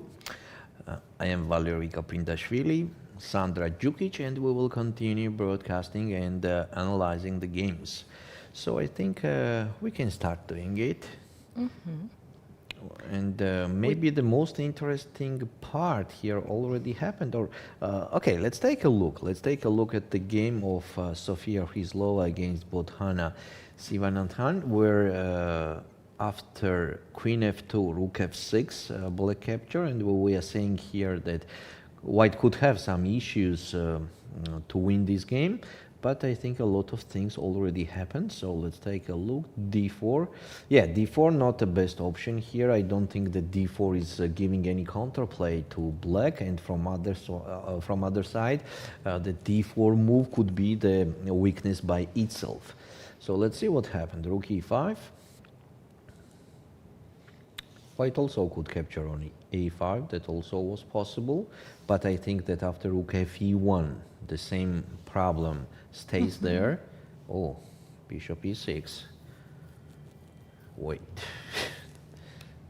G4, correct. Now G5 is hanging, and then the bishop is hanging here. And also Rook E8, Rook G5, E8, Queen yeah, H4, checkmate. Oh, wow. Wow. Wait a second. Wait a second. What is this? I think we're just winning here, and just move the queen. Then what is that rook bishop doing? Yeah, for example, bishop d5, then it faces rook e8, take on e8, take on e8, and queen and h3, then there will be the checkmate there, for sure. Queen h6 does not help because of f6. Just winning. Maybe bishop d7. Let's consider. But bishop d7 is facing rook e7. And now queen c7 is coming. So the position is completely winning after queen g3. But Sofia is thinking, yeah, why not? Why not? She has no rush. She understands that the position is winning, and now she just has to do everything accurately. Let's go to the first board. Let's start from the beginning. Let's say like that. First board. 97? Question mark? It wasn't played at the moment we mentioned. Oh, knight fd7 we are saying right now. But it wasn't played right now. It was not, yeah. It was e6 first, which is not a good move at all. And after d6, another incorrect move, knight d7. It was just necessary to play bishop b7 to prevent queen e4 move. After knight fd7, there is queen e4. Oof. Yes, it's kind of blunder, I think so. Okay, blunder, it means that Stavroula is losing a big part of the advantage. She's not losing the game, definitely, and she maybe she will be still slightly better after rook a6, but the big part of the advantage is gone. Knight takes d7, bishop takes d7, because in case of knight takes d7, there could be even c5, and who knows what's going on here. The rook is hanging on a6. In case of knight takes c5, just queen c2, very unpleasant move. Yeah, it leaves And space here for white is bishop even b5. better. White is even better. So bishop takes d7, and on c5 to block those pawns like this. Bishop c6 tempo. And when the queen goes somewhere, then just move the rook. But, okay, But we still, see from the variations we analyzed, where black looked much better. much better. Yeah, I saw on our chat a lot of supporters and people who cheers for Stavroula. So she gives some stress for them following today's game from... Something different happened, Sandra. Knight df3. So that's a little bit strange decision. And when you have queen e4 and that's it, you have to do queen e4 and that's it. Yeah, all problems Can't wait gone. to go out of the pin and... Yeah. After knight df3, the same problems left on the board, just a castle. Now queen e4 will be a different thing, rook a6. And now all those things connected to c5 will not be the same at all, because knight d7 and on c5 we can just capture on c5, and on queen c2 we'll capture on d6.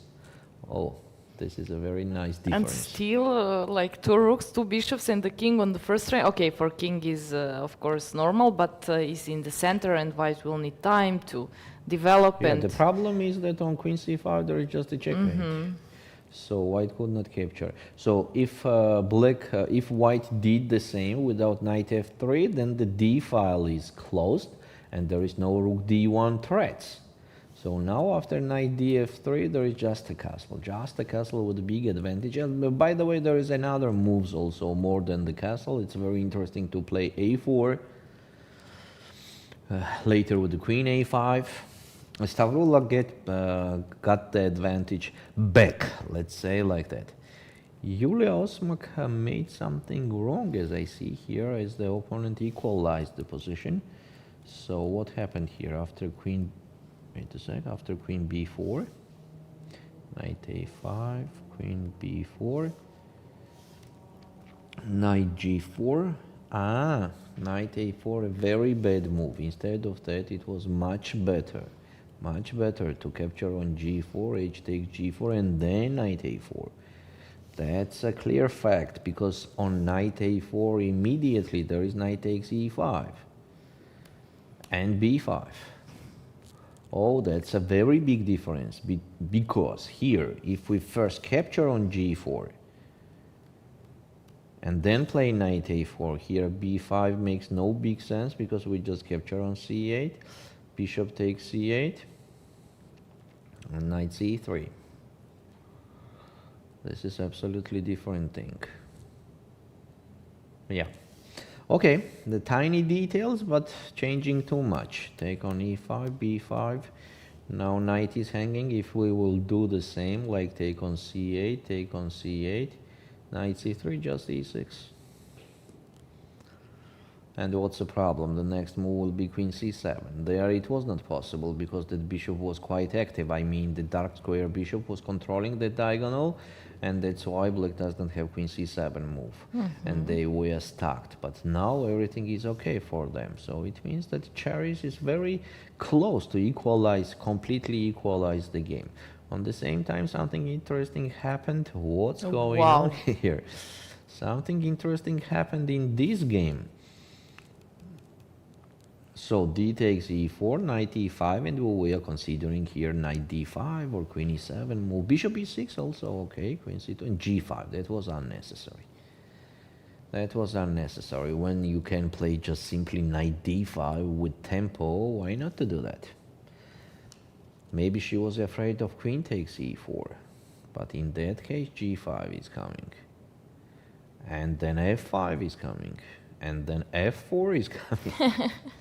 Just gaining the and piece. then it's game over. Yes, maybe she missed that.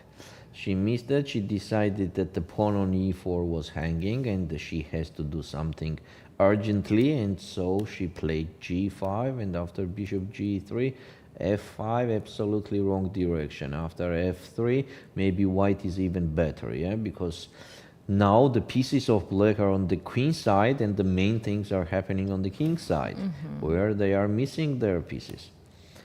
Now white is thinking, but the best and the obvious option has to be bishop e1. In case of taking on e3, we first take on b4, take on b4, and then take on e4. I like white's position here, because queen takes d4 is not creating any big troubles to me. Knight f3 is very powerful. And on queen g7, just queen c5, attacking everything. Knight takes a4, take on e3. What a crazy line, huh? And knight d4. Yes. This will not happen. This will Most not happen. probably. Not today. Not today. Yeah. Okay, let's see. Instead of bishop e1, there is bishop f2 also. Why not? Supporting both of the pawns, f3 and e3. Yeah, I will just shortly say that I actually love white's position already. Something. Yeah, bishop f2 is also, for me, for It's example, solid, yeah. solid and logical option. I agree. Let's move ahead. Lela Javakhishvili equalized her position. Let's see how it happened. Yeah, definitely black capture on b2, as we were saying.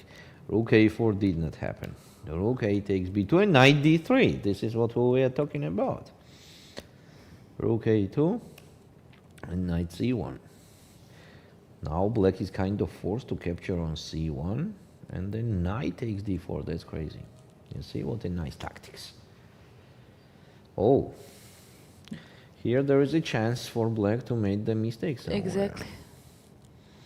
Knight Looks a bit D4. unpleasant under some time pressure, although she's on 20 minutes.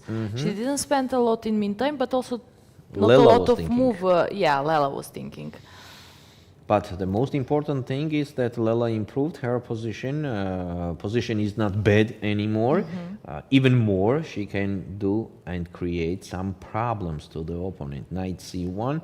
Here Tatiana is thinking, as we already said, the best option is to capture on C1 and on knight D4 to play bishop E4. Another very difficult move to play. Now the best for white is just to take on C1 and rook E D2. Obviously the position goes to draw. But there are some couple moves for black which is important and decisive to do. So what did she do? She did the move, but I don't have it here. Yeah, but I was thinking why she is thinking, because after knight c1 there is just one option, no? There is a very crazy move, bishop C2 also. Aha. That's Okay. just crazy. I don't know if she was thinking about that or Ah, not. Lela took on d4 immediately after Yes. she set. Yes. And now is very important moment. Now it's very important moment. Bishop E4 is not a move which you can do easily. But the fact is that the black also has rook D2. Yeah, that makes sense. Let me, and after If I want to do the draw, I think knight f, knight F5, just move the knight, with a check. King H1 and just immediately play G6, to be safe there. And of course it's a draw. What else is it? exactly. What else is? Let's say, yeah, that's not a difficult move. Rook D2 is not a difficult move. Let's say. Giovanna, what is doing Giovanna? Giovanna is having Giovanna. a complicated game, a very mutual play. Yeah, here is a lot of things to talk about and to suggest the moves. So I will be shortly suggesting rook G1. Why not? Yeah, to get out from the pin and on the same time to put the rook on the semi-open file. Black on the other side can do B5, of course, and then maybe queen E1. Yeah, it's very complicated and mutual play. The good fact for Giovanna is that she has advantage on time, 35 minutes against 17 minutes. So I think here the time trouble will decide everything in this game. Time trouble, I mean the decisive part of the game will be from 35th move till 40th. Let's see if it will happen like that. For now, there is a lot of options to do from both sides. That's why I will not go deeper in this position. Next, Božena Pidubna against Dinara Wagner.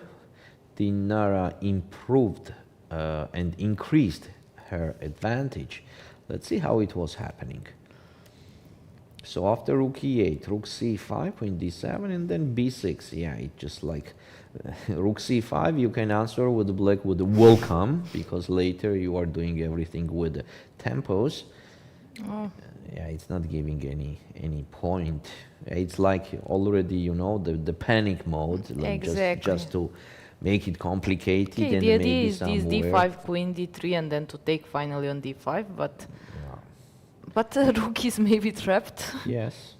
There is just small but. Rook got trapped. That's it. And the huge material advantage for black, it means like Dinara gonna win this game without any big troubles and issues. Next board, Mariam Tsetsladze against Ulviyya Kolbasa. We were saying that those pair of the bishops are dangerous. And here you are.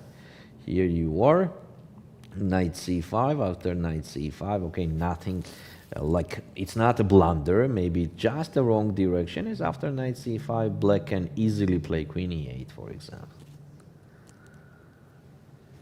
Then bishop c7, and then attacking the king side. It's very unpleasant position. The problem is that b7 is not hanging at all because of rook b8, and it will be even worse. Rook. Then queen h5, queen h5, not h3, rook and b2. maybe even take on g2. Wow. Why not? Because in case of taking on g2, it will be queen f3 check, king g1, queen h3, and game over. Game over, yeah. Bishops are too dangerous. So where did white made the mistake? So Ulviyya choice playing f6 actually was good choice. Yes. Opening the C6 position and c5. Yeah, here was just extremely necessary to play knight c5. Okay, so Ulviyya has a very huge advantage, also advantage on time, so it gives her all chances to win this game. Let's move ahead. Olga Badelka continues doing the Sicilian with the white and doing it correctly and well, but the type of the position is the same. Definitely, we could not say that the black's position is too bad. It could not be, because all pieces are okay, but just that pair of the bishops, again, is a problem forever. So the same type of position, slightly better for white.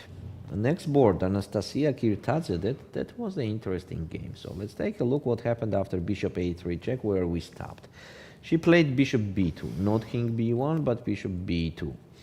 Capture, capture, and c5 to support the e4 pawn, rook he1 and a5.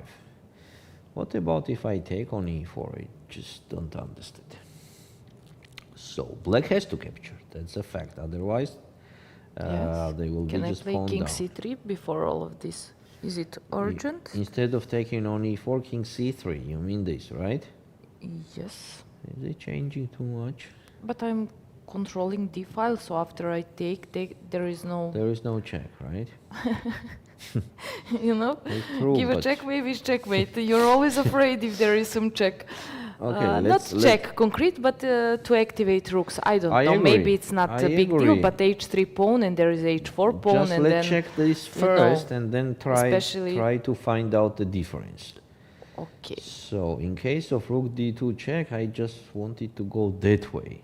Okay, and to protect after rook h2 maybe, yeah? d3, Or rook maybe it's d3, more okay. precise. Okay. And king a4. Now you are Wow, giving me king this is a4. actually Yeah. good for white. So maybe rook h2, but I think I have king a4 there either. Yes. Yes, yes. I forgot about this idea, king a3. I was Yeah, king a3, king underestimated the creates some troubles. Yeah? activation of the king, so then it's fine, yes, But bishop Anastasia b4. is thinking here. She is thinking here. It's possible first to take on d8, that's also possible. But obviously it has to be very close to draw. Next. Okay, what's... q9 Mamadzada against Anna Kubitschka. Anna Kubitschka creates some counterplay, that's very nice, you know, from her. The position is not so tough anymore. So bishop e7, queen c3, rook a4, and c5. Excellent. I love this kind of play. Now black has the counterplay, and anything could happen in this game. So this is a very complicated mutual play. So knight b2 seems the best. And in case of taking on a3, b5 first. Queen goes somewhere, does not matter. We just take on a3. Take on a3 and knight c4. But it's not the easy and simple decision at all to sacrifice the pawn. Otherwise, if you don't play that, knight b2, then maybe knight a5 also makes sense. Yes, knight a5 makes sense. As the pawn on b4 is not hanging, there is a rook on a4 hanging on the same time. But complicated position, complicated. Black is not worse anymore. That's very important fact. we can say that Anna Kubitschka equalized the game. Next, we can go to the Sofia Hryslova against Botswana's Ivan Andan, and something happened here. A quick interesting note on Yes. fourth board. Which board? Fourth board. Yes. She played bishop e4, which we said that actually it's not so easy to find, but 2 exclamation marks. Is not it too much for this move? It seems like too much. So just take on c1 and let's do draw, yeah? Actually, yeah, it is a strong move because it's not giving any chance for white, you know? After bishop e4, the extremely only move is rook takes e1. Yeah, we have to take back that piece. yes, and then it's a draw. Then it's just a draw, rook takes c1. Then even take on g2 is possible and just a draw. Yes, that's true. Now let's continue. Yes, I was talking about Sofia Hryslova in that critical position after g5. She didn't do queen g3. She did queen d2. Take on a2 and take on a5 again. Still winning. Definitely it is still winning. But their queen g3 was just the end of the game. White is thinking here. It's strange okay. that she didn't play Yeah, queen g3 and queen h3 idea. because whole her game was focused on this right side where is the black's king and the whole attack, and Yes, and so suddenly the e5 suddenly she pawn. changed completely the route. Yeah. Yeah. Hope for her it will be the last thing that she went to the wrong direction. Otherwise, if the white continues now something like queen d2, black could got some chances, you know, king g7. Then another wrong move, then maybe the position will be very difficult to win. But obviously, in this position, rook e8 check is still very strong. Check, take, king g7 and queen a3. This is very unpleasant. And in case black will play king h7, it's not changing much. Queen a3 anyways. And almost winning position. Can we go to... I thought on 36th board, Buksa played some interesting king h6, so I was wondering what's happening and why. 36. But I think it's because of some f5 move. I think I realized 36th board. No, okay, wait a second. I thought it's... It's Meri Arabidze against Maltsevskaya. By the way, No. very interesting game. 30... Okay, but in chess... Okay, I will try to find out. What's the last name? Buksa plays as black. Yes, here you are, 34. Okay, it's... So Oh, I just this saw is king enough. h6 and it was because of f5 most probably, yes? Something. Let's take a look. You know?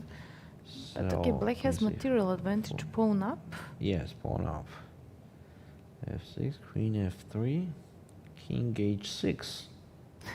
That's Wow. why I wanted to just to double check what's happening. So king h6 to support the h5 pawn maybe. Yes, huh? because of f5 I think, to prevent so she doesn't And have also to make take the bishop free. The g6 bishop. Yes, but it's just nice. Yeah, it's that- a nice moment where the black wants to play bishop. Now bishop e4 is a threat. While the king stays on h7, bishop e4 was not a threat. So king h6 makes that point. By the way, very interesting pair, this one. You know, Inga Hurtsilava is the one that was playing yesterday with Bella Khotenashvili with a completely winning position. You remember, with two Yes, extra it went pawns. to a draw And she in a drew. reverse Now she's color with the sand game. opposite color bishops, but pawn down. You know, it's a little bit different. And most probably now she will not save the game, but yesterday Yeah. she missed the win, which is really bad from 2 rounds where you should have at least one Absolutely point. agree, yes, Suddenly you yes. can start with 0 Yes. to No, yesterday she drew. with half half point. instead of But it's like a guaranteed 0. one. Yeah. This is chess, this is life, and this is sports. Okay, so let's go. You mentioned some game on 36 board there that it's interesting. 36?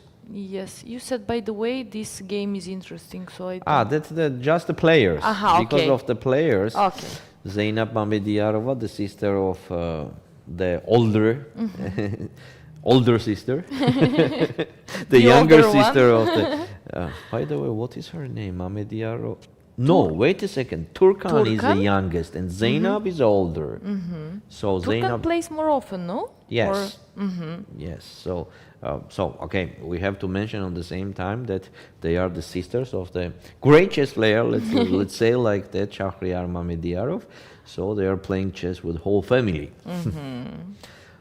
And a very equal position, mutual play. Alexandra Maltsevskaya is having the very heavy start of the tournament. You know, the first game also was, how to say it, so-so.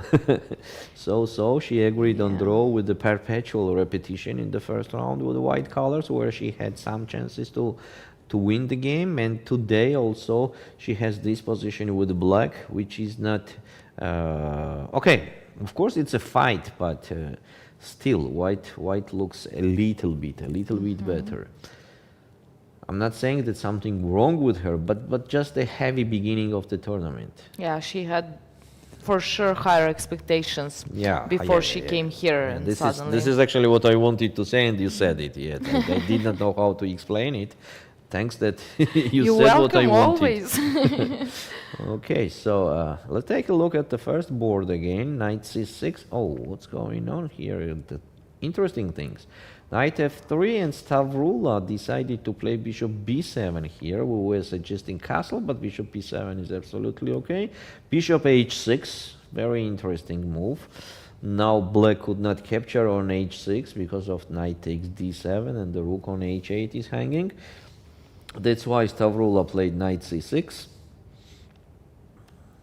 And now white to move. It seems like the only move is to capture on c6. Bishop takes d4, take on d8. Bishop takes f3, that's important detail. G takes f3, and king takes d8. What an unusual position, but of course I like black's position too much. Yes, that's an advantage. So Stavroula has a good chance to win this game.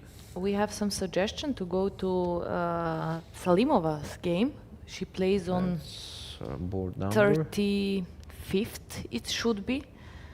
33rd. I have okay, so it's everything for two boards. Yeah.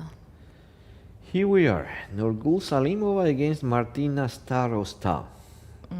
So Nurgyul is just a pawn up.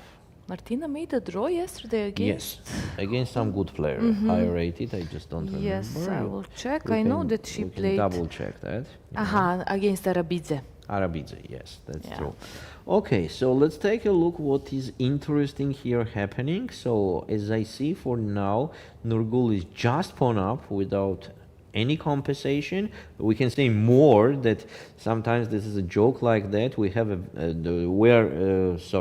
we are pawned down, but the position is also worse. So this is what could we say about black in this position. So they sacrifice the pawn somewhere, but the position is also worse by itself if there will be even the equal pawns. Let's see how it happened. So this is a moment where we have to pay our attention, or maybe even early. Let's start from the beginning. We have no rush, dear chess friends. Exactly. So, oh, what a thing. So f6. F6 is a very interesting thing, right? But I just have to remember it. I think it is with the opposite colors. Yes, it's with the opposite colors. It's more powerful to do that f6 e5 idea. Here it's a little bit different thing. King f7. Now castle is very strong. Yes. e5, take e4. White is slightly better in these positions. Now even the big advantage, queen b6, another error, and after c4 black is in trouble. Yes. Now we see where white won the pawn, and Nurgyul is just pawn up in this position. Okay, I think she should not have any big issues in this game, as she has also much more time than the opponent, and the position is or maybe just technically winning, and the last move, bishop d7, also allows me to play knight e5 check. I think this is just the end. That could be the end. Yep, that's it, because in case of f takes e5, there is d takes e5, now queen and the bishop hanging on the same time, and the biggest problem also on d5, the pawn is hanging, so it's just game over. Yeah, material, but also positional advantage. Yes, So yes, so she's thinking now, I think she will play knight e5, it's not like a very difficult move to do. On the same time, it's possible she will first capture on d7 and then play knight e5 also an option. Okay, I think we can make the decision about this game. yes, I think Salimova will convert this into the win and win the game. We can check it later, but now maybe we should go to the first board and just to check once again top boards. So this is a position that we are considering. We are saying here, take on d8, take on f3, important detail. Otherwise, we are in trouble, right? Because if we take on d8, then we're just piece down. So take on f3 first. White could not capture on f7 because of just king takes f7, and after g takes f3, bishop takes b2, and b2 pawn is way more important than the f7 pawn, so that's why take on f3, is necessary, take on d8. And this is what we are saying, that black has a big advantage. Black has a big advantage, better pawn structure, more mobile pieces, better squares. I think Stavroula gonna win this game without any special and big issues. Yuliia Osmak is doing some strange things. We just go to the very wrong direction. No, we remember that a while ago Yuliia has a big advantage. The statical, okay, not the big, but statical, I was saying for whole game. Now we have absolutely different type of position. Let's see what happened here. So first of all, it was a mistake to play knight a4. So better was to capture on g4 and then play knight a4. So knight a4 immediately, take b5, take on c8, bishop takes, knight c3, this we are considering, just e6, and black is okay. And here it started, bishop g5 and bishop f6. What's the point of that? To support the e5 pawn maybe, yeah? But just knight c6. Threatening to take on e5, which is... So queen c5 is forced. And then just bishop b7 or bishop d7. Actually, this is a moment when I am saying that it will be very good if I play chess very well. To know which way to go, b7 or d7. That's a little bit difficult. Okay, let's say bishop b7. Yeah. Let's try. I think black doesn't have any kind of the problems. Yeah, they are absolutely okay. As long as knight cannot enter to e4, yeah, it's good. I mean, yeah. There is a move. Black just made a move. We could see on our screens. Knight c4. Wow. It's same idea, just there is no queen c5, but... Yes, but here I can take on c4. I can just take on c4. And now I am actually comfortable with white. Exactly. After d c4, there is knight e4, annoying. Yeah. But if she takes with b, then bishop... Yeah, so maybe light first square bishop takes is f6, just... e takes f6, and then b takes e4, something like that. But still, the dark squares gives me a very big comfort zone. Okay, and this will be the time trouble game. Yes, that will be time trouble, and we are preparing for that. Something wrong Makapurtseladze did.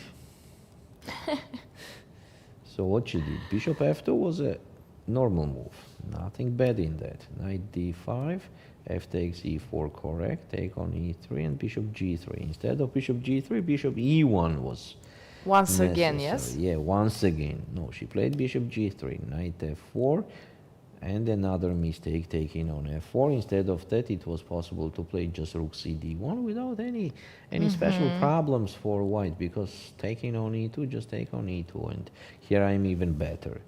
So if you are not taking on e2, then why should I take that knight on f4, right? It's just a Because it's simple annoying. logic. It looks so powerful on f4, like. Yeah. So bishop c4, take, and just king h8, and what's then? Then the black has a very dangerous pawn on e3. Oh, it is very difficult to play for white. That's very difficult. 15 moves to do in 14 minutes. Yeah, tough position Knight for f7 white. doesn't bring anything because Yeah, of just rook take f7. and e2. Yeah. And d4 is hanging with the check. Everything is hanging. Yeah, it's just kind of winning. Okay, fourth board. Lela Javakhishvili. Let's take it. Yeah, it's just it just goes to draw. Yeah. Knight d3, for example, to support the f2 pawn. And okay, knight e3 check does not make any big deal. Let's take on f1, just take on b2. Now taking on g3 also is not giving anything special because I go to the rook's endgame here and just push. Okay, but it's still unpleasant, you know, to play pawn down. Nobody loves to be pawn down. Obviously it is a draw, but But it will be if 100 I choose, moves. I would be pawn down in rook endgame. So maybe Preferred. after knight g4 to don't play knight d3 and to don't be pawn down. What else to do? Rook ce1. Yes. Rook ce1. Yes, yes, yes. In case of rook takes f2, rook takes f2, rook takes f2, I will go on g1. Now h3 is hanging and checkmate is hanging. So g6, h3, rook f5, knight takes b7. Knight. And I'm okay here with the white, yeah? So- Okay, this is much better than to be pawn down, right? Yes, exactly. So on rook e1, what to suggest for black? For example, f5.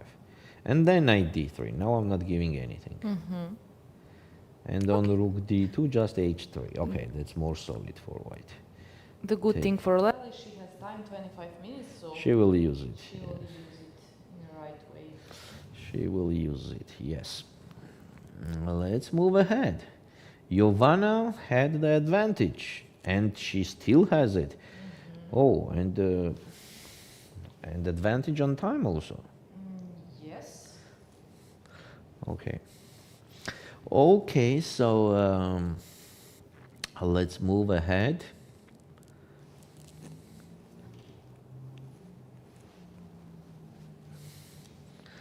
Let's move ahead and let's go to the next game where Božena Pidubna is playing against Dinara Wagner. We are saying that it is completely winning for black, and we have this position with the exchange up and still completely winning. Let's take a quick look at other games. Mariam Tsetsladze struggling. Yes, the pair of the bishops are too strong and too powerful.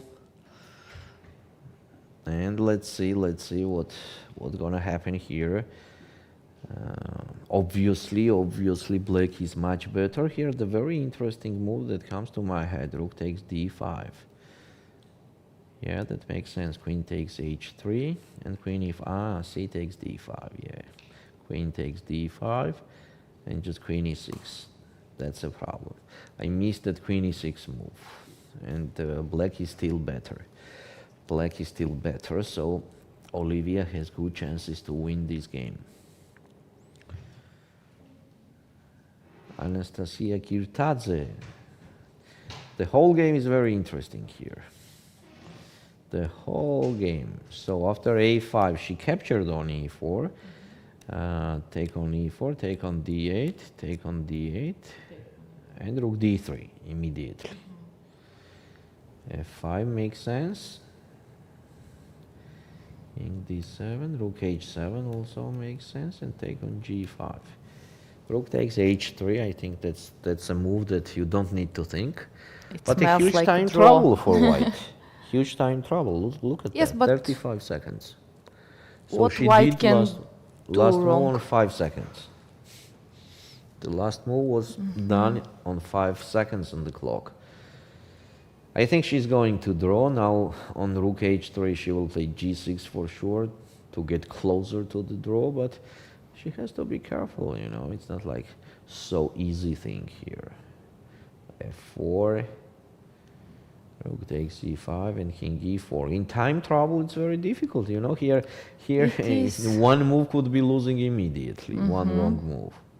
For example, now taking on a5 is just very dangerous. And then f2 and calculate those things. You know, and now What is the best for white here? rook c7. And to start checking. Yes, that's okay. That's And also clear it fact. gives space for c5, c6, Yes, c7 to That's a clear advance this pawn as soon as it's possible. Let's see, but still, time pressure in this position is not pleasant at all. Because when you are doing this kind of end game, somehow you have a feeling that you need to calculate everything till the end to be sure what are you doing next. And here you are, here Anna Kubitschka even overplayed Gunay. And you see she was in the, okay, the black's position was definitely worse with a very bad pawn structure.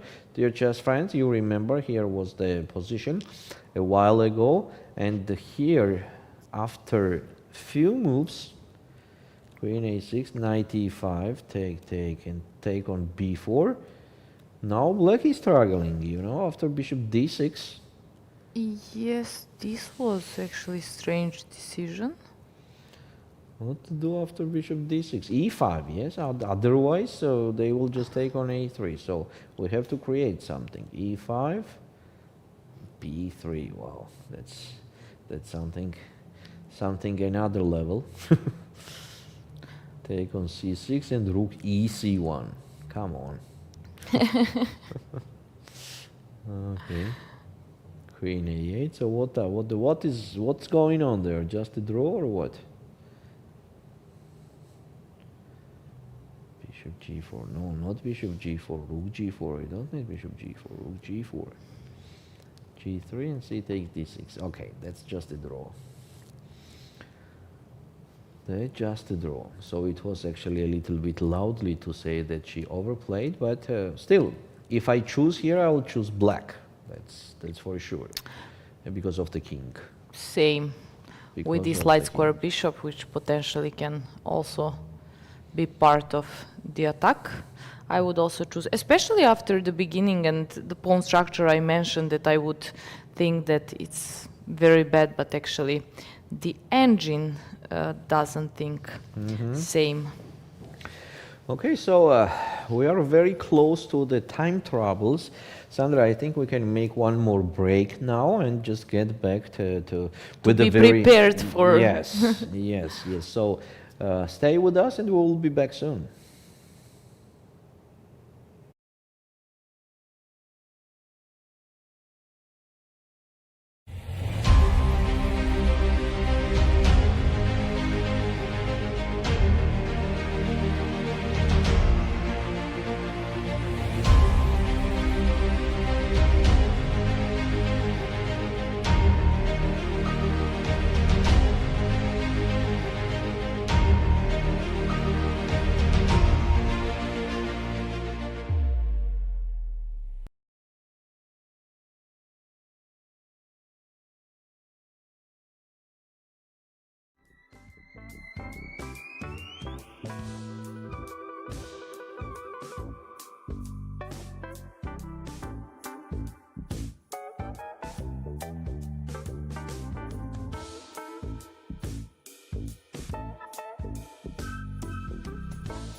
Hey, we are back again from the Batumi, Georgia European Women Championship, and I think it's time to go directly to the games as we already have some time troubles there. So let's start from the first board where Alexandra Zhereptsova is playing against Stavroula Tsolakidou. And here Alexandra is doing the moves, last few moves she did on the last seconds. This is a position what we have right now. Position is definitely promising for black as they have a big advantage. The white's pawn structure, and not only pawn structure, actually white is pawn down and not having a compensation for it. The last moves was bishop e4 and king c8, bishop g3 and rook e8. Oh, so many moves happened quickly, and rook d2. Now black can play just f5 and e5. I think this is what was the Stavroula's idea when she played rook e8, just to push those pawns. And the simple question, why not? Yeah, just to push both of them. Bishop goes somewhere, for example, on c2. Then play b3 or first e5. A huge advantage for black. I think here Stavroula will win this game. Next board we have Osmak Yuliia against Charis Peglau. And this is a position what we are considering that Yuliia should feel quite comfortable connected to the dark squares. As we see, all white pieces are on the dark squares. But not the pawns, yeah, just the pieces. The king, queen, rook, and the knight. All of them stays on the dark square, but the position obviously could be very close to equal, but still, of course, it is much more pleasant to play this position with white, mostly when the opponent is in time trouble. This is move number 27, and Charis has 2 minutes on the clock. Let's take a look at other games, and as nothing so forcing or aggressive is happening on this game, next we have Makapurtseladze against Ulviyya Fataliyeva. Here minus plus, they have the same time on the clock. This is a position. So it seems like Ulviyya missed something somewhere. Let's take a look. We on this moment, knight f3, queen e7, e5, rook d8, rook c2, and rook d5, c5, queen e4, rook fd8, take on c5, and rook d1 was unnecessary, just simply bishop takes c5. Actually seems quite obvious and the simple move that Ulviyya should play. Instead of that, she did rook d1. Oh, what a blunder, what a blunder. Here instead of rook c1, it was just mutual play with g3, for example, to make weaker the e3 pawn. After g3, there is no problems for white at all, and also on the same time e6 is very interesting move. Instead of that, Purtseladze played rook c1, and after rook c1, rook takes c1, queen takes c5. Oh my god. So somebody ended up the game. This is a Yes, Lela. It was a draw. Lela ended up with a draw. Queen takes c5. Ulviyya did that. Definitely she will. And after queen takes c5, the game is over immediately, as rook can't go anywhere. Oh, such a huge blunder. Rook would not go anywhere because e2 is coming. So, for example, on rook b1, there will be just e2 check. This is huge blunder. A huge blunder, yes. Blunder the game. Oh, and Sivan and Han also ended up the game. Let's take a look what happened there. Sofia Hryslova won her game. She had advantage for her. Oh, look at this. Ivan and Han played till the last move. Yeah. Okay, it was not something unexpected, as Hryslova, starting from bishop f6 from the early times, had the decisive advantage for whole game, and she did it. She converted to the point in the score sheet. Okay, Osmak we already review. Lela Javakhishvili drew. That was also obvious. Giovanna Report is winning her game. Wow. That will be a big achievement, as Mai Narva is one of the best players of this tournament, I think so. And Giovanna is completely winning. And she played a good game, if we forget about the moment when she didn't push e5. Yeah, but that's okay. Okay, we will not say to anybody. She used her opportunity later and continued good way. So the problem here for black is that they could not take on c4 because of the simple bishop d5 intermediary move, and game over. So queen c4 was a very bad move here, yes, why black has to capture with the knight. That's why they have to capture with the knight. Instead of that, it was queen c4 and bishop d6, very strong move. Knight c3 was in the game. Now white move, white to move. Queen a3, the simple queen a3. Now bishop b4 is hanging. Knight is hanging. Rook c1 is hanging. Seems like decisive advantage. And on the same time, Giovanna has more than 7 minutes and the opponent has only 34 seconds. So Giovanna has a great chance to win this game. Let's take a look of the game of Božena Pidupna against Dinara, where Dinara was completely winning, and suddenly we have this position where it's very far away to win the game. Did she blunder? Let's take a look what happened. Let's take a look what happened. So that was the position that we reviewed last time, this moment. Knight e4, queen e6, blunder, yes, knight d6. Such a simple blunder, oh my god, at least play bishop e6. Okay, queen e6, and after knight d6, okay, rook c8 is the only move. And white has extra piece for 4 pawns, and the biggest problem here for black is that they are losing one of the pawns. Yeah. For sure, yes. And they have to be black has to be careful, yeah, because they are not the side who is trying to win this game. The piece is a piece, and white is a piece up, and b4. Exactly. And king is still on g8, it would be like much better if it's on f7, so I can enter very fast to e6, d5, but definitely, and time even travel not on that. the same time. Time travel on the same time. But still, okay, let's say that the position is very close to draw. Let's move ahead. Mariam Tsetsla, oh, look at this. Yeah, the pair of the bishops did its job, and now Ulviyya is completely winning position. Different moves could be done here for black. The most powerful seems queen h3, threatening the checkmate, and it just game Actually, over. and yeah, there is no defense.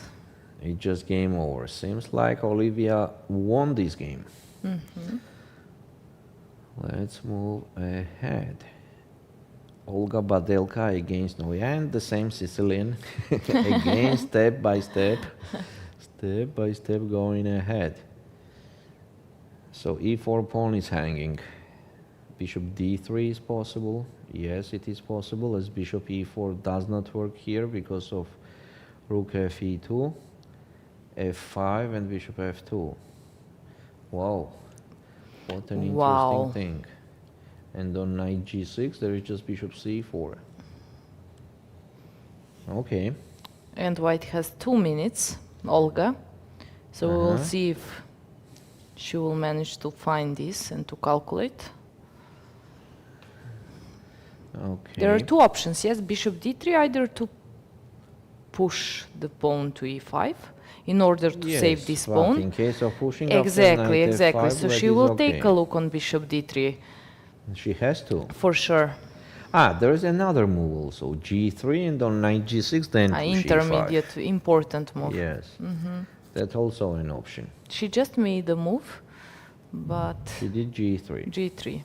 Yeah, it's more obvious move for... More solid, yeah. Okay, she has a slightly better position, as it was for whole game. Kirtadze, she finished the game, she lost the game. And she lost. And yes. you were right when you were mentioning that it's tough to keep in time trouble. This rook endgame. Then we have Gunay Mamadzada, and absolutely the same similar position that we are considering, where the position obviously is equal, but still slightly more pleasant to play with the black, as the safety of the king is a very important part. Queen is hanging, queen has to move somewhere, for example, the most obvious d3, then bishop h3. And black start biting the white's king. f3 is kind of unpleasant to do, yeah? It's kind of unsafe. And then h5. I like black's position. Anything could happen here, mostly when the white has 30 seconds on the clock. Exactly. And the 10 moves to do. Yes, and the problem is she cannot keep the queen on b file, trying to play queen b7 after bishop h3 because of the pawn on a3, which is material. So what else? We have a lot of draws here. Gofhar Beudalieva against Turkan Mamediarova draw. Rochtain against Mkhitaryan draw. A lot of games is over already. Sofia Hryslova won, we know. Sabrina Vega also won. I think we can stay on this game. Why not? Let's stay on this game. The last move was bishop e6, and the white plays queen b6. Queen f3, first reaction to enter on f3 as we have Threatening the chance. queen f4. Threatening queen Not f4, just yes, bishop h3. with 40 seconds Actually, on bishop the clock. h3 is not a threat because of queen c6, but d5. queen f4, but No, d5, yes. So bishop h3 is a threat also. It seems like white So how is to prevent queen e3, both threats? yeah? Queen e3, the to only go move. back. And then queen a8. Okay, let's see what they're gonna do. Let's follow this game. We see that Purtseladze lost her Yes, game. She after resigned. huge blunder, huge blunder there. Queen b6, and Anna Kubitschka is thinking in this position. She has 4 minutes. It's move number 30, so 10 moves to do until the first control, while the white has only 40 seconds. More than queen f3, we can consider h5 also, which is quite obvious move. And on queen c6, just move with the queen on a5. Very unpleasant, you know, Sandra, to play this position with white. With white, in Yeah. time trouble, In time especially. trouble, yes. Even without time trouble, it would Where be the unpleasant. max that you can reach is a draw. Yeah? Exactly. You don't have any other chance. So black is still thinking. Anna Kubitschka is thinking after queen Aha, b6. she played queen f3 No, or no? that was just Not. my line. Okay, so as we said, queen f3 as option, h5. H5 is H5 also is- option, yeah. H5 It is cannot be also the bad. option. It has to be good. Yes, H5 is just the most expected move. Let's see, she's taking her time, which also is not too much. It's already 3 minutes. How many moves they made? 10 10 moves more, left. yes? 10 more moves to do.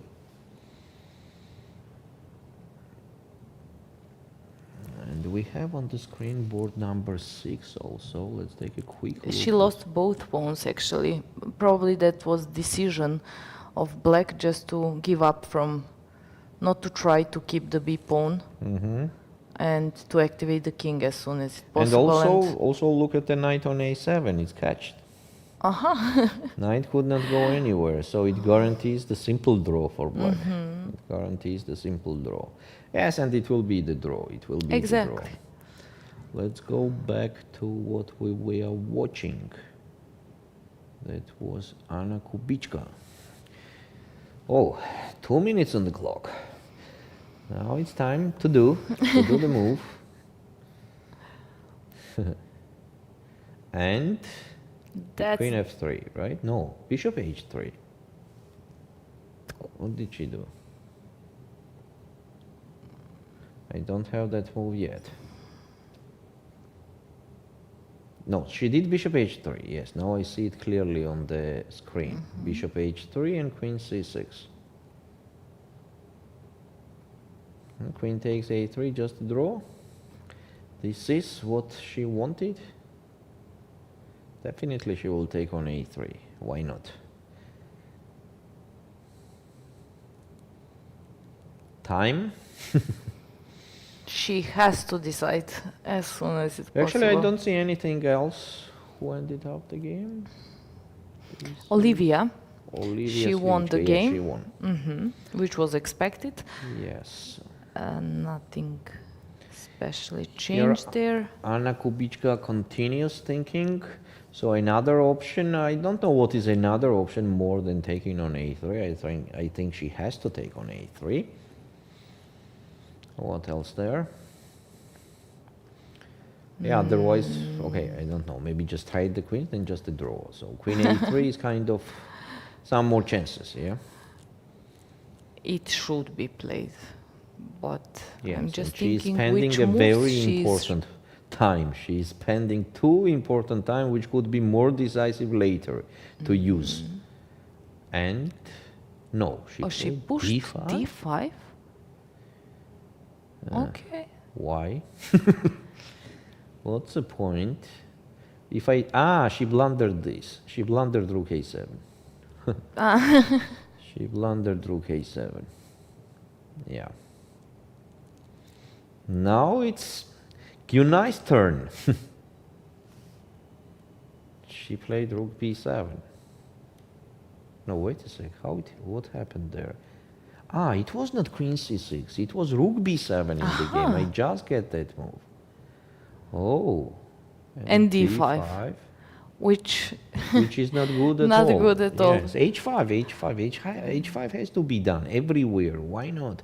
When you have such a chance, you have to play h5. It's important for the king also, for 8 rank. Yeah, sure, and on the same time attacking the opponent's king. Instead of that, it was d5, queen a7. Now it's just a dead draw.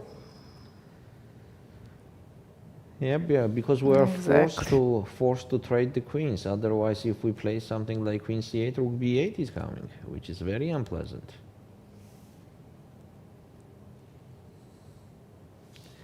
Do you want me to show you the crazy I'm just yeah, exactly. I'm trying to find the move for black. Rook e6. Okay, let's see what they're gonna do. After queen e7, Anna is thinking again. And now they have almost the same time on the clock. In meantime, Jovana Rapport lost her advantage. Oh. And not just that she lost the advantage, but advantage went to the other side. Oh, so such a big difference. Exactly, not sure what happened. How it happened. So, before it's almost winning for white. If white plays knight e2, it's kind of game over. Oh, come on. And it looks like simple move. So simple. As queen takes a2 does not work, we just take and bishop d5. Maybe she miscalculate this. Maybe. That's it. So she played rook c2. She support the pawn. Queen b5. Now bishop b4. Oh, so many tactics. Yeah. This is a time trouble. This is what we were talking about. Yeah, and suddenly black has decisive advantage. Exactly. Okay, so let's go back to Gyunai. Ah, come on, there is nothing to look. Now that's it. Here, just agreed on draw. Agreed on draw. What else do we have here? Let's take a look. The first board, Stavroula is completely winning. Yeah. Stavroula is completely winning. As on bishop takes b3, there is just e2, and we're just promoting that pawn, so it seems like Stavroula is going to win. Yuliia is also in a very comfortable position on the second board. Yes, this is it. Let's go ahead. Jovana, we already said. Dinara is just a draw. Then we have the result, and we have Olga Badelka. Yeah, here. She is improving slowly, but nothing much. Exactly. Just improving. And obviously, she enjoys to sit and just to play. Just improve. Yes. We see agreement of draw. This is Gyunai, right? Yes. Yeah. Okay, so the time troubles are over, as we see. We already passed it, but wait a sec. Yes, Yuliia is still there. Yuliia Osmak. Yes, some 5 moves to do. Let's take a look at this.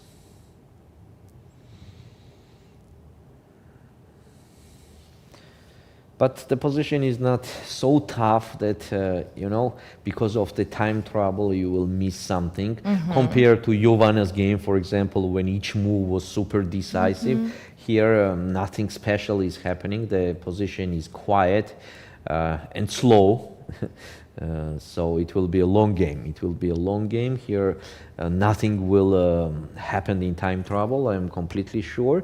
So, Sandra, we have a guest today. Yes. So we're going to do the very short break, and we will be back with the guest in our studio. Stay with us.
Hello guys, welcome again to our live broadcast, and as we promised, we have a very special guest, my dear friend Gergana Pejcheva, Women International Master with 2 norms for Grandmaster. Gergana, welcome, how are you?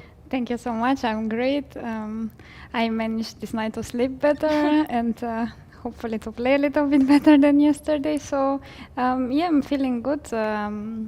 I'm happy I can focus now that I graduated on chess. Okay, my next question actually was connected with that. You just graduated, and congratulations. Thank you. You studied in US, and I wanted to ask you how much this influenced on your chess career. On my chess career, I think it gave me a great opportunity to combine education and chess, and to learn really new things, even to how to live alone. That's maybe the most important, yes? Yeah. Well, in US tournaments are very different, and I think tougher. Why? Can you Because explain us? it's very different. Every day there is like 2 rounds. You get pairings basically like 10 minutes before the round. You can not prepare really. Even if the game is in the morning, you don't have the pairings in the evening. So yeah, That's a bit tricky. For someone, it would be actually maybe even better for someone who doesn't like to prepare a lot. But for players who are preparing and feel much better and comfortable, it can be very tricky. Yeah. So, but at least now I don't have to think about exams and homeworks and all that. So this really makes me, So you can focus more I can on focus, chess. yes. I don't have to worry and to have some stuff in my mind that are distracting me. Is it your first time in Batumi? Yes. And how do you like being here? Did you have some time maybe to visit anything, or? Yes, as you know, we visit everything together because we live together. Yes. So we can say to the viewers, yesterday we had amazing dinner, and we tried a lot of the local food, hinkali, hachapuri, the skewer, shashlik. With cheese and something? Yeah. Hachapuri. That's hachapuri. Yes. And with the egg? Also hachapuri. But different. Everything is hachapuri. Yeah. It's so easy, actually. But it was very tasty. My colleague commentator invited us, as a gentleman, and we went to some very nice restaurant. We tried many different dishes, and we were very, very happy, and it was a really great night. And you see, immediately Gergana delivered a win, so we have to repeat one more time. Yes. Yesterday you lost a game, you played Caro-Kann, and from the beginning it wasn't let's say so pleasant, as she had some advantage, but later on actually things on the board changed. You had some chance even to win, most probably. What happened? Just give us quick review on yesterday's game, and then we will go to today's game, which is even more important. Yeah, yesterday I played Caro-Kann, yes, so with advanced with c5, and she played knight f3, cd, queen d4 variation, which actually she has games in that, and I even checked those games and checked that line, but okay, I messed up. I played f6. She asked me after the game if that was preparation, but no, that was just because I was unable to remember what I checked. So and I got in a tough position, unpleasant, because of this pawn, and she played very nicely queen h4, queen g3. This was nice touch, yes. Yeah, she was creating problems, and I spent a lot of time solving them. But then in the middle game, it became very not sharp, but balanced. Balanced, but also you were in time trouble, so it wasn't easy to keep the position either to find. There was some g5 very crazy move, which was actually very good move, and we discussed after the game. You said that you had this in your mind, but you didn't play, which happens very often. Okay, now we can go and analyze your today's game. You prepared for a game, I know this. Yes. So did she surprise you with anything in the opening, or she went into your preparation? So she didn't surprise me in the opening. So do we show? So the opening Yes, was of course. King's Indian with h3. I usually play bishop e2, the classic bayonet, but I decided to play this.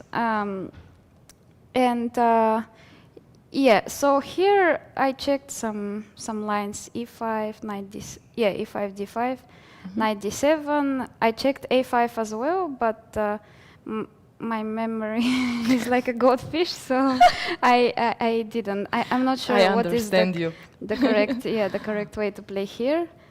Yeah, it might be. Computer says knight g2, probably then bishop g2, knight g3.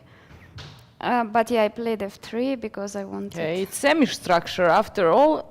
Yeah. You got this semi-structure well known. Okay, it cannot be bad. You didn't do anything unlogical from the beginning. So let's see what happened after. Yeah, knight d7. She played quite fast in the opening. And Bishop yeah, f6? she played it very fast, and I was surprised, and I was thinking how to react. Should I push g5 or h5? Yeah, there are basically two options. Bishop f2 is also an option, but you don't want to move this bishop. Or you want. I mean, then you have to take a decision again to what to do. So I didn't want, I didn't want bishop h5, bishop h4. Should I move it? h5, bishop h4. Yeah, now I saw that there is king e2, but I thought that this is not ideal. And if I play bishop f2, she can go back to maybe. g5 I thought and to that. control this die, and it's very annoying because your idea is to make long castle at some point, although engine actually likes this position for white, but for human beings sitting there it's not easy to take this responsibility, I would say, even after giving and allowing this bishop g5. There is knight h3 actually, Yeah, which knight is h3. I didn't know. which is now I think actually it's fine for white, but okay, what did you decide to play instead of h5? Yeah, I played g5. The most logical move, okay. Yeah, bishop e7 and queen d2. And this is typical. I want to defend on g5 and push h5. So she played f5, which was the move that comes to mind first. Okay, now I see that engine shows it as a... But it's typical move for this structure and King's Indian defense. Yes, and here the problem actually is that, okay, not problem, but it's not good to take because usually black has pawn on h5, but now that they don't have, they can proceed to knight h5, and it's very unpleasant. f4. Like f3 is hanging, h4 is hanging, so yeah. But okay, ef, gf, and f4 again. F4 is also... It's very good move. Typical to meet f5 with. Knight c5 makes sense. Knight e2, e4. Yes, she wants to come to d3, which I actually cannot stop unless I give the bishop on c5. But or I play knight d4 and then it can be met by bishop d3. Yes, knight d4, yes, but knight b4. So I still it's So it's still coming, almost same thing. Okay. It's coming, but I decided that I can just you know, the knight is beautiful, but it's not doing too much. Nothing else. Yeah, yeah, and so yeah, knight d3, king b1, and a4. She is very every move, she's moving in one direction, how to say. Did you feel comfortable at this position? I think so, yes, because... I mean, we are trying while we play a game to estimate the position many times. So here you were thinking that you have better position, you wasn't sure it's double-edged position, or what was your conclusion about this concrete position? I thought I'm in good shape here. I wasn't sure that, well, it's winning, because, yeah, it's still in the very beginning of the game, but I was feeling okay on the queen side. I thought that there is nothing dangerous, and at the same time her king is like open, and I can start pushing a little by little. So yeah, I thought it was hard for her to find counterplay here. Okay, let's see what happened after a4, a3. Okay, logical move to stop the a3. Yeah, a3, bishop d7, h5, c6, that was the idea. Yeah, and here I was thinking, what should I push again? Of course, I understand. But I thought that if I push g6, I will give this square later, well, after h6. And here the bishop will be able to get back on the big diagonal. And king looks safe so far. Yeah. So you pushed h6. Yeah, and my idea was to later push g6. g6. Prepare. I actually saw this bishop e8 idea that, well, maybe in some time she wants to put the bishop, well, or at least to block, to hold.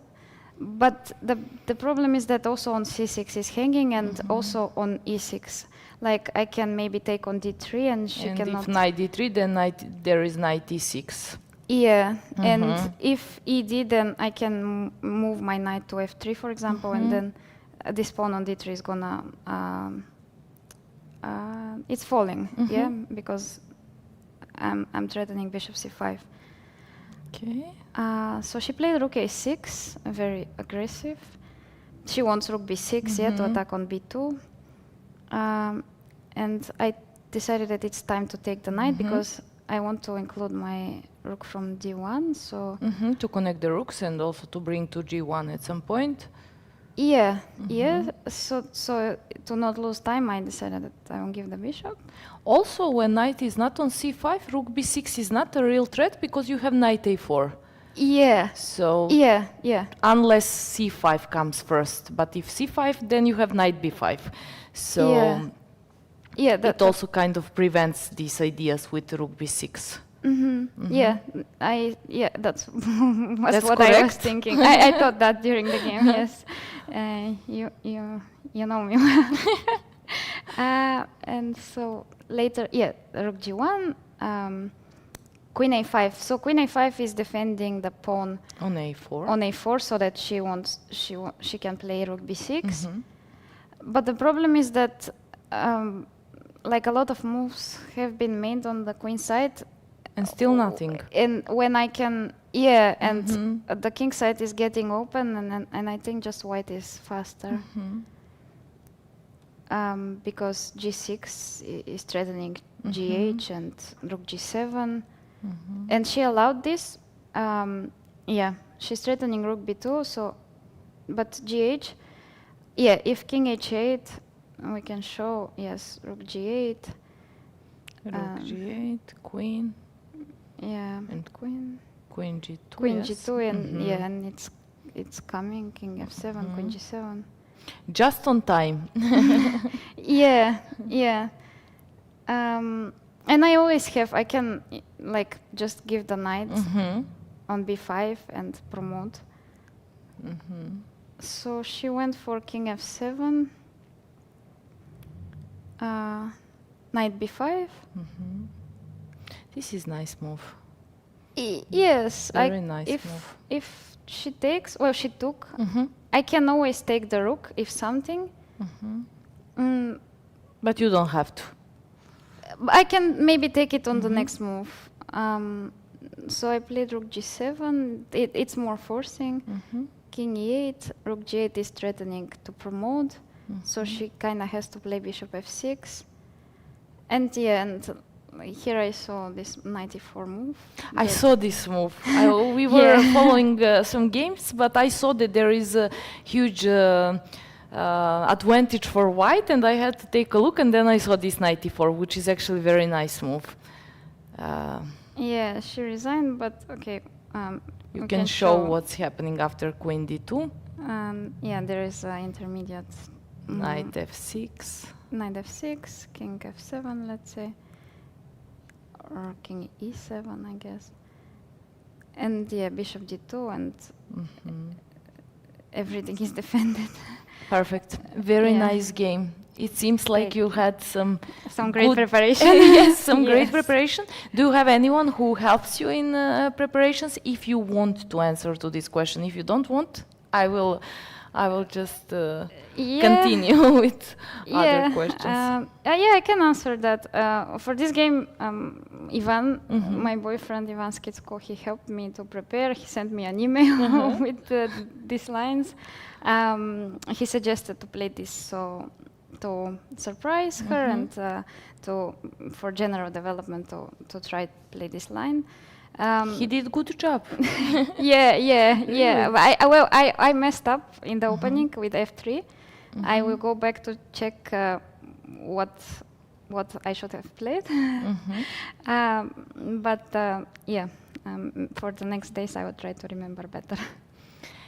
Also, I want to mention that in 2023, Bulgarian national team won the European Teams Champion, yes? Yes. You were looking at me so surprising Yeah, that I yeah. said, did I miss something?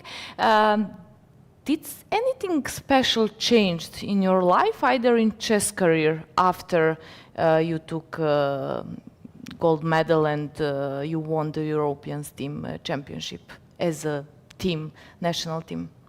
That was in Budva.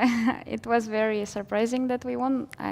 I can say for myself, I was not expecting, and But I was expecting. Somehow I was Really? following, yes. And I said to my dad before, even before tournament starts, I gave him 3 teams, and in one of those 3 was Bulgaria, because you have, there is Beloslava is there, you, Nurgyul, Vicky, Antonetta, Victoria, she and was Antonetta also, and Antonetta played, and that's all, yes? Yes, that's And 5. all of you are just playing stable chess and improving, from day to day. So I was expecting that it can happen, although you weren't favorite for a medal according the rating. But somehow I thought that you can do great. Also, you have this good team spirit, and Petar Arnaudov was coach and also captain, so I was expecting. Back to question, did anything changed in chess career, in life, something? Actually, I heard your question and I was just thinking what's changed. I think this is the first and probably only big thing that in my career as a chess player, maybe it gives me a little bit more confidence that in this decisive moment I can do good, because that's what happened in the last game. I was lost, and then I remember. that game. So in that sense, Okay. I'm struggling actually to answer this Sorry question. for this question. No, it's I fine. see. It's fine. I'm I trying just to- really I was able to thank my parents on TV. I wanted to say for sure So you had that huge was- media attention Yeah. and interviews and other things. I hope that also some sponsorships or something like that happened. I'm not sure. I didn't ask you in meantime. But okay, Gary, I can just ask you one more question. What are your expectations about this current tournament? For this tournament, I don't have any high expectations because, well, first of all, I played like 2 classical games in the last 5 months, so I'm aware that I'm not in shape, but how to say, I didn't play as much as I wanted. You didn't have warm up. Yes, So you were just exactly. entering to tournament and you don't know how many Yes. games you will need to Yes, yes. But at the same time, I really like the tournament, and I'm excited to compete. Do you like playing venue? Yeah, I It's really very like nice. everything in Batumi so far.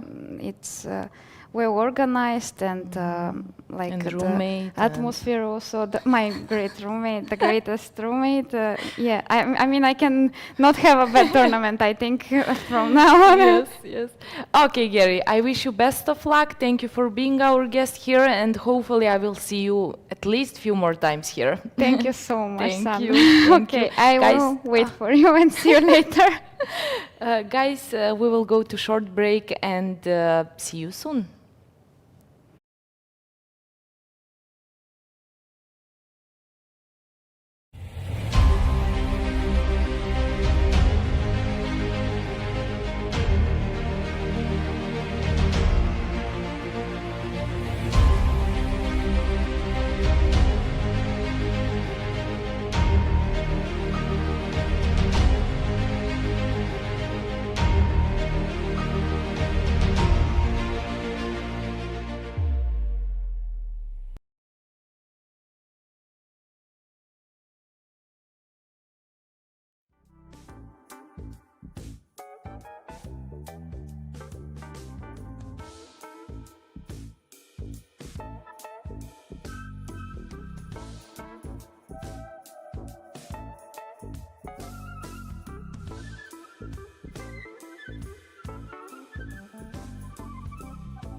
And here we are again. Welcome back to Georgia, Batumi.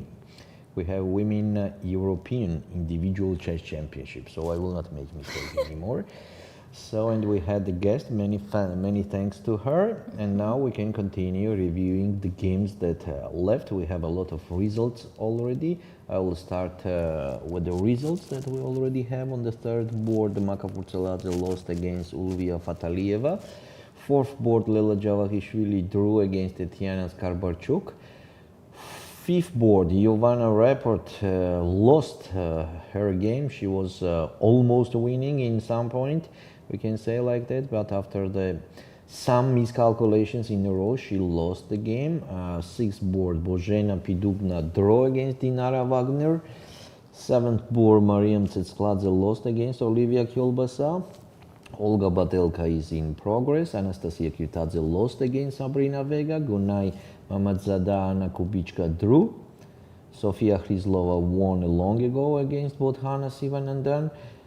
12th board, Fiona Sieber is still in progress. So we have some, actually we have few games in progress, so we can start step by step moving ahead. So first of all, let's start from the first board where we have Alexandra Zherevtsova with the white colors playing against Stavroula Tsolakidou. We have to mention that Stavroula had a huge advantage. Now the position is also with the advantage, but we have a feeling that she could do it easier, but still the position obviously has to be winning. For example, what to suggest here for black? Maybe rook d1 check, king e2 and rook e1 check.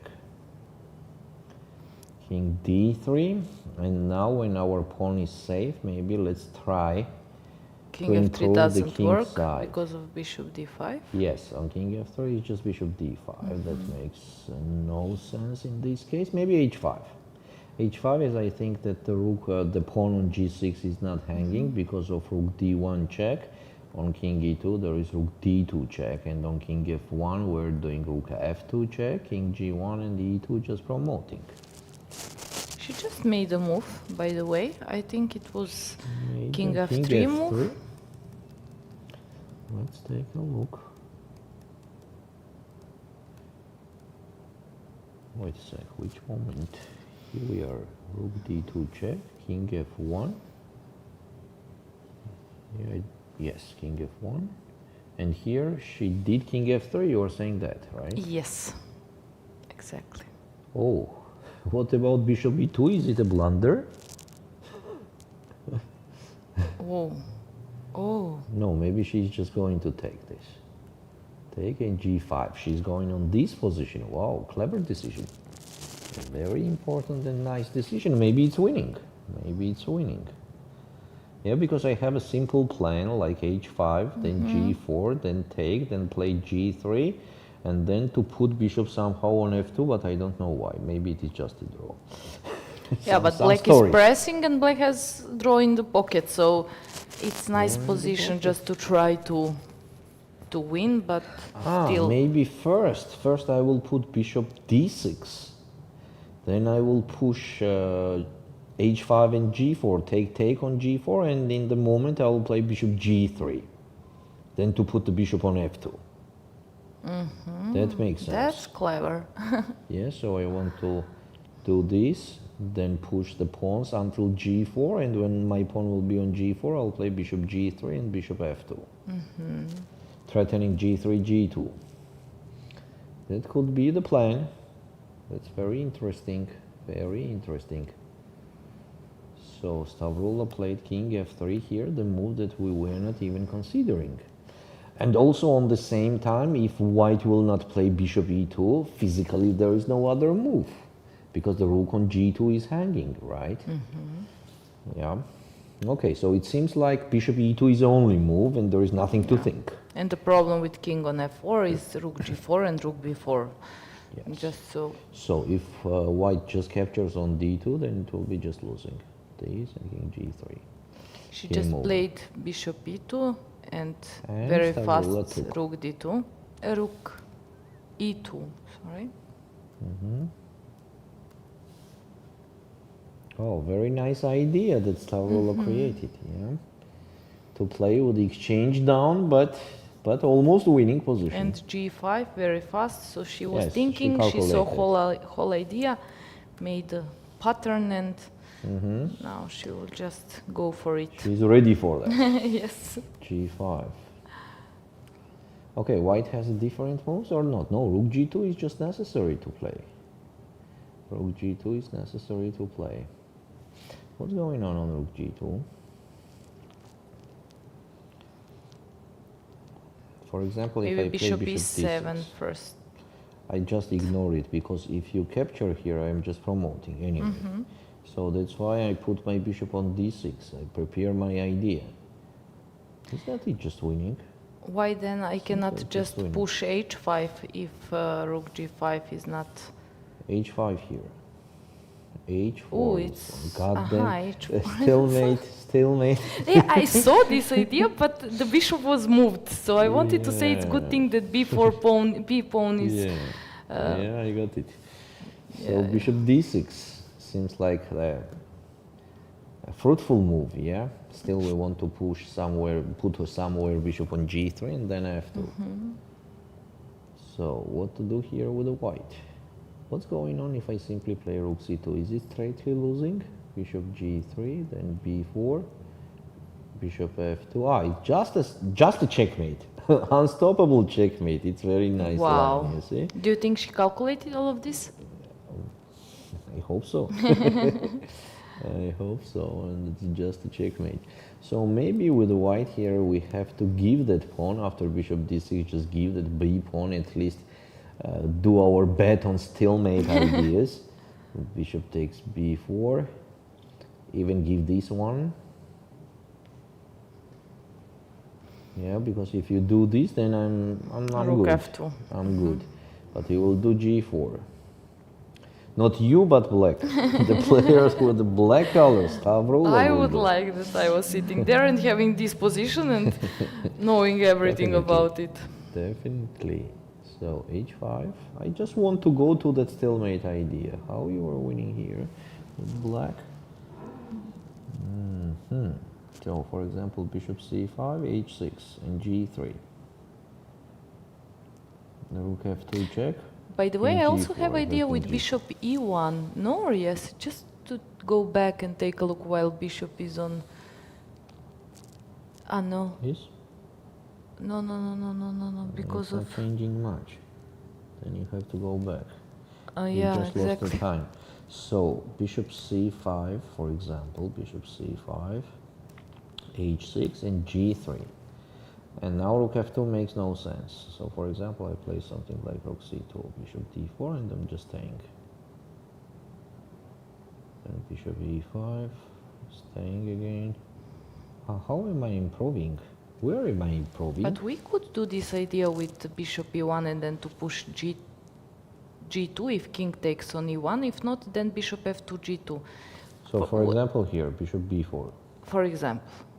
But Why then all there my is rook moves are f2 and completely then wrong? rook f4. No, I mean, Okay. it's just tactics. No, wait. No, okay, but Rook king e2. is moved from f3, so now there are no threats and...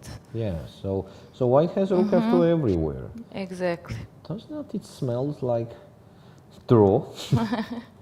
So one more time, b4? Oh my god, b4 here, it's not easy to do at all. So for example, b4 again, one more time. We have to capture. If we don't capture, then what's the point? So we have to capture it. Okay, and then h4, strong move. g4 only move. h5. And h5. Then how are we winning? What about bishop d6 and on h6 to play bishop f4 to eat another pawn? On rook f2, just king e4. White's not winning. That's a good question. For example, rook here. King f5. No, king f5, just king e2. I have no idea how to win this with black. Okay, let's see. Alexandra has to find But that Alexandra b4 and will h4. spot motives with stalemates, so I will not be surprised if she used this opportunity after bishop goes, if it goes to d6, for example, to push b4. But she has to push b4 and h4, both of it. Yes, and I would not be surprised if this happens. Let's see.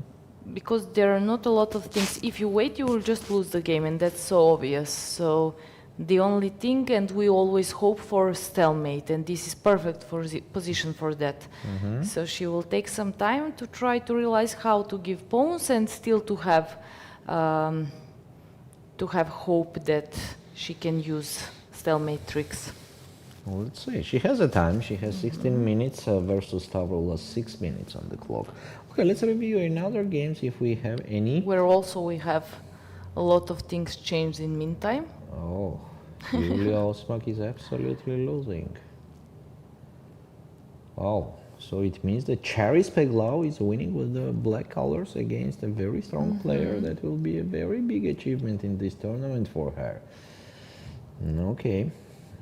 And then we have only results until Olga Badelka, the Sicilian player with white. What a complicated game. Now it's better, but she had really bad position at one point when I took Even a look. here. And when you started, when you said we have Olga Badelka and game is in progress, I thought you will say, and she's like that she's in Progressing. problem. Ah, in in problem. problem. Yeah. Here black was kind of winning. The last move, rook h6, was very bad. Instead of that, bishop f1. So bishop takes d6 does not work because of the checkmate there. So on bishop f1, rook takes f1. Wait a sec. What is that, Sandra? Look at this. Knight. I mean, it was simply winning. So taking on f1 was winning in one move. So Noga Orion was winning with bishop f1. Instead of that, she played rook h6. And now everything starts from the beginning after bishop g3. Knight e3, for example, and f6. Here we are. It seems like draw. That counterplay gives me the draw. As rook takes f1, for example, rook takes f1, knight takes f1, and rook d8 check, very strong move. King And on F7, king the f7, only there is g5. What the crazy things happening here. Rook g6 and rook d7 check. Okay. So then I don't understand. Okay, white is just piece up. Why this position is equal? We're just catching the knight. Yeah, Wow. but that's quite difficult. Similar no? thing like in Dinara Wagner's game. Yes. Piece down, but still you can restrict. Yes. Okay, the what piece. else can we do more than bishop g3? Rook fe2, for example. Bishop takes e2, rook takes e2. I think this is also enough for white to don't lose the game. Because this will be even advantage for white. Oh, then rook e2 is very interesting move. A very interesting move for Olga Badelka. Let's take a look what else happening on other boards. We have results already. Oh, so only how many games? These 3 games left. Yes. So first board here, Stavroula playing. Rook g2 was played, as we Yes, rook mentioned. g2 was played. Badelka just made a move. I'm just curious which move she made.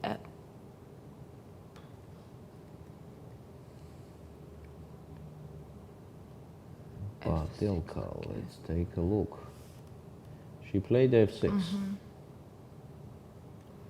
Also the move, also okay. Yeah, very complicated game. Black could play rook g6 now, and on f7 just put the king on f8. And who knows what's going on here, yeah? And who plays on win? Yes, everything could happen. That's very everything. questionable. Also, the time travel is also starting. That will be the game of nerves. Black made a move. Let's see what Orion Noga play. King f7. King f7. It's quite logical move. But rook g6 was also a very nice move because after f7 you control 6th rank with the rook. Now just bishop g3, yes, that's correct. And in case of knight e3, now we are winning with rook d7 at all. So after bishop g3, it's time to play rook g6. Rook on h6 is not doing anything anymore. Okay, let them play. Let's go to Stavroula. Oh, she played h6, a very bad move. Wow. White is very bad. Is so bad. White is very bad. Maybe h4. Now I can also use h4 and rook f2 and something like that, maybe. Yes, but h4 now it seems like losing immediately. Okay. g4 and on she h5 will- bishop e1. Ah, bishop. Finally, now bishop e1. finally. Yes, now, oh wow, such a important details here we're having. So it seems like rook e2 is the only move, otherwise that bishop e1 is everywhere. Yeah, rook e2 to make you move your bishop, and if you play h5, then I have the same h4 idea, and I'm just going to the same, and rook f2 check on the next move. Does not matter what you will play. Oh, rook e2, so it's a decisive moment. If white will play rook e2, then Alexandra will be very close to draw. h6 is a Exactly. tricky move, you know. Okay, the engine says here that it's a bad move, but I don't agree with that. I don't agree at all. h6 is quite tricky move. As the white has only one move to survive the game, this is rook e2. Exactly.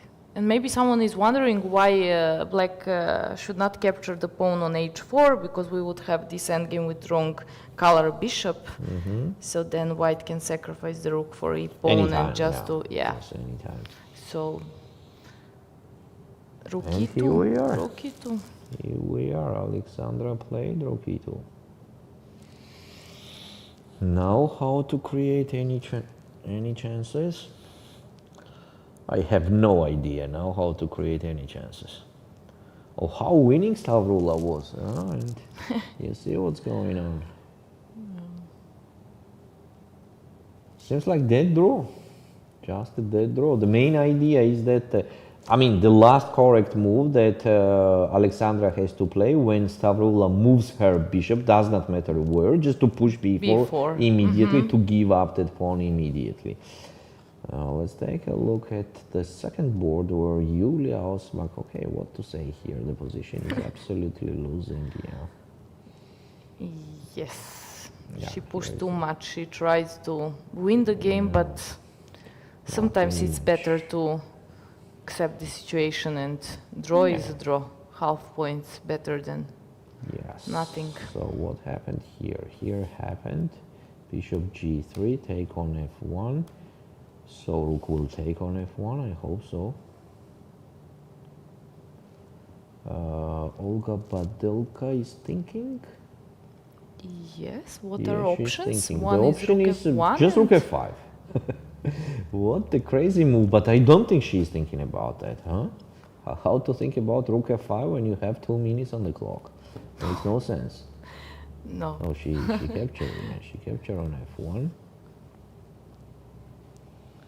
Then what happened? Rook Capture f1, on king f1. King takes f1. She will take- knight e3 check. I will take one more pawn. Yeah. Knight f6 also, or rook f6 also possible, but why not to take one more pawn? So for example, knight e3. She played King something. e2, She and took rook f6 She took rook f6, okay. immediately. Yeah. So king goes on g2 maybe, and h3 to get checkmated somehow.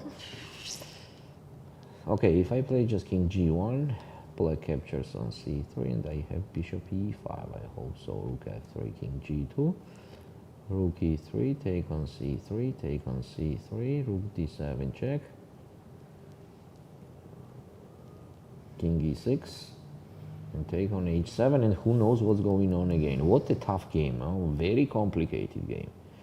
So on rook f6, Olga is thinking, right? All right. Okay, let her think. We will take a look at the first board. Bishop d2, another wrong move. But white is wrong, there is nothing wrong in that. Because of, we H4. mentioned, Just h4, immediate h4. On g4, immediate b4. Take and h5. And this position is a draw. Wow. It's a nice position. Yeah, you could not see it every day. Yes, it can be also instructive. Just it's hard to be over the board, to try to win, but also to try to make a draw as white. Although Alexandra, it seems that she found a way to keep the position. We will see if she will push h4, b4, but as I She said, could I start expect... with b4 also, I think so. She can start even with b4. Yeah, this is what she is thinking about, b4 or h4 first. Let her think. And before that, let's go to the Olga's game. She played king g2.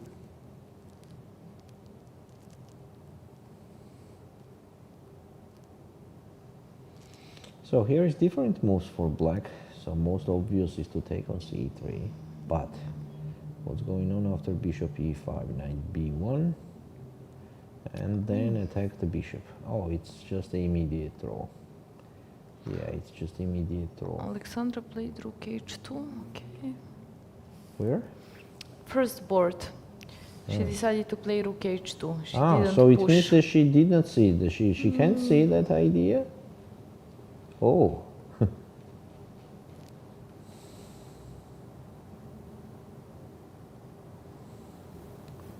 But how to improve still? Exactly. And 3 minutes on the clock. 3 minutes on the clock. Rook is so passive, but still Controlling does the job. important square, yeah. The important squares.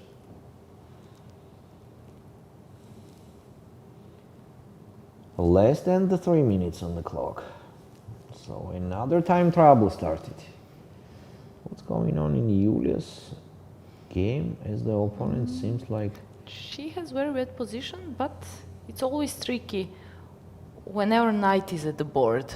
So Okay. not this is sure okay. if there are no threats, knight f6 and queen on the 8th rank, as all squares are covered. Okay, if I just capture, knight Okay. f6, only opportunity, right? King g7. Queen. Nothing. Even rook e5. No, rook e5, king f6. Queen would be- a8, right? Yes. And let's say queen f8 as an option, Yes. or here we are, 0-1. Nice. How strong am I with the engine? I'm very strong. Brilliant. Brilliant, yeah, we can say Brilliant. brilliant. It's Yeah. absolutely winning. But okay, for example, not bishop c8 and just queen f8, the human move. Is not it still winning? It's still winning. Stavroula just made a move. She pushed the pawn to h5. Let's go to that. h5. X.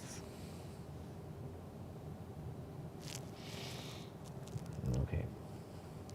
So, here, what is white doing? b4. Why not b4? It's time. It's time, otherwise rook e2 back. If not b4, then rook e2 back. If she just keeps the rook, for example, if she plays rook e2, what's happening? Can nothing black much. improve the... No, the same problems. So probably engine gives small advantage just because of... Just because of. Just because That's of... it. That's it.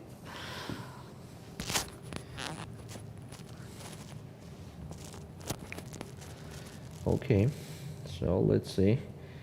b4 is the best move. On h5, just b4 is kind of doing the draw immediately. Bishop takes b4, h4, and that's it. I mean, immediate draw.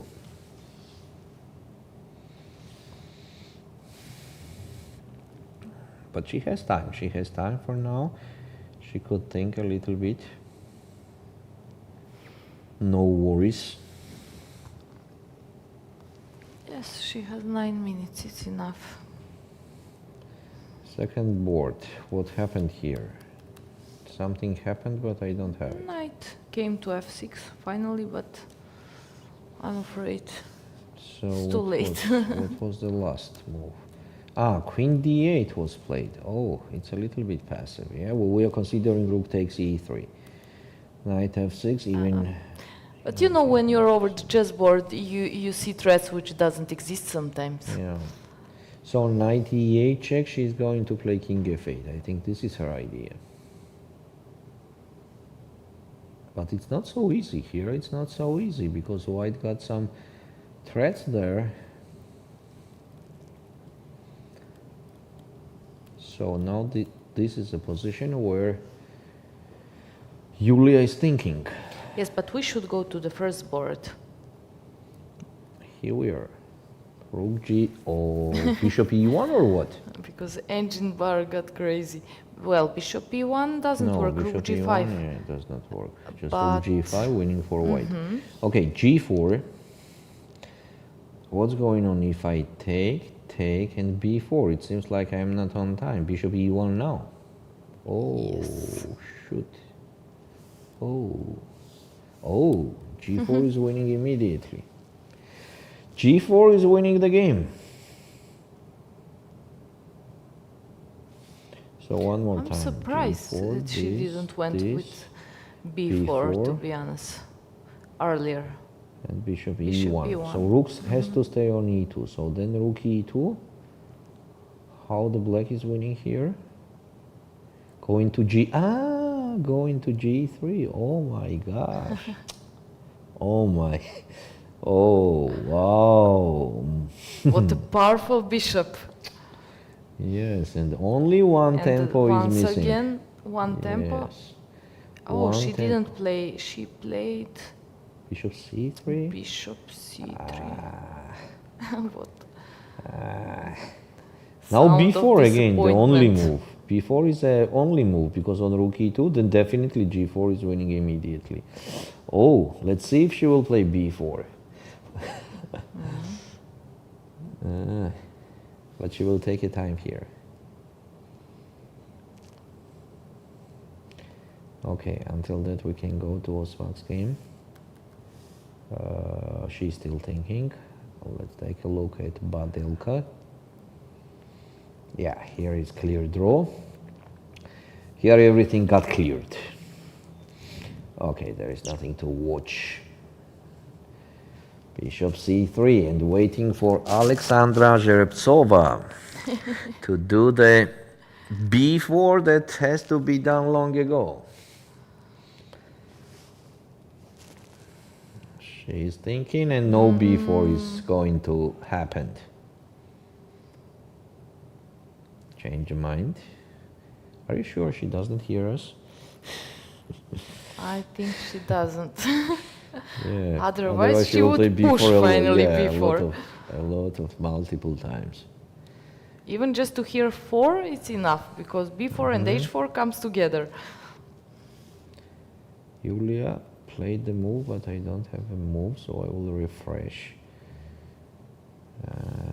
I still don't have it. Rook f3. What? Is it a time for rook f3? Wait a sec, after queen b8, is not it like a resign immediately? How many times she touched that rook? A lot of A times. lot of times. A lot of times. And no b4 happened there.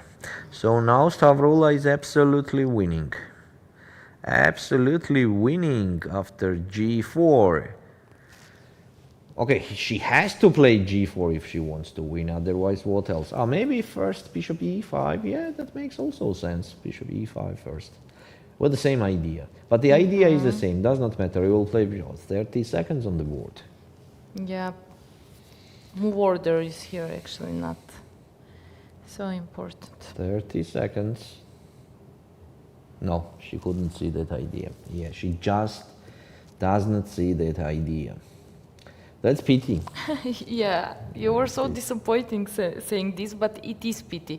She played a good It does game. not matter who is playing there. Exactly, you know, exactly. just It's pity. not about Stavroula, it's just about Just chess 5 game. more and minutes in this position and you will find it. And just imagine, because of the time, you just can't find it.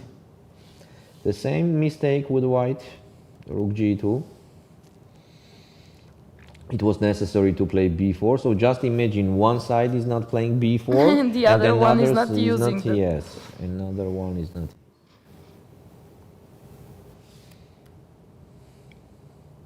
But suddenly, So? I don't think this game will finish in a draw. Either, I think Something gonna Stavroula happen. will win the game. At some point, she will just push g4 at. Yeah, because no, there is no other chance physically. 15 seconds. Here we are. Here we are. Alexandra just forced Stavroula to play g4, the winning move. And take on g4. That's absolutely winning now. Absolutely winning, but again, the same idea. She has to find the same idea after rook e2. She has to play that bishop somewhere and then on g go into g3. Rook e2 is the Let's only see. move. Now it's time, yes? Yeah. Rook e2 is the only move, otherwise it's losing immediately because of bishop e1. So for example, if b4, it's just bishop e1 and that's it.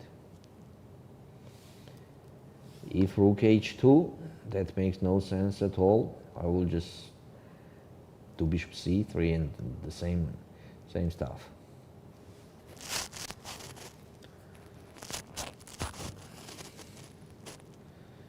Okay, we have some moves in Yulia's game. Yuliia is improving her position. So what happened here? After rook f3, suddenly black also moved their rook back on a8. That's actually okay.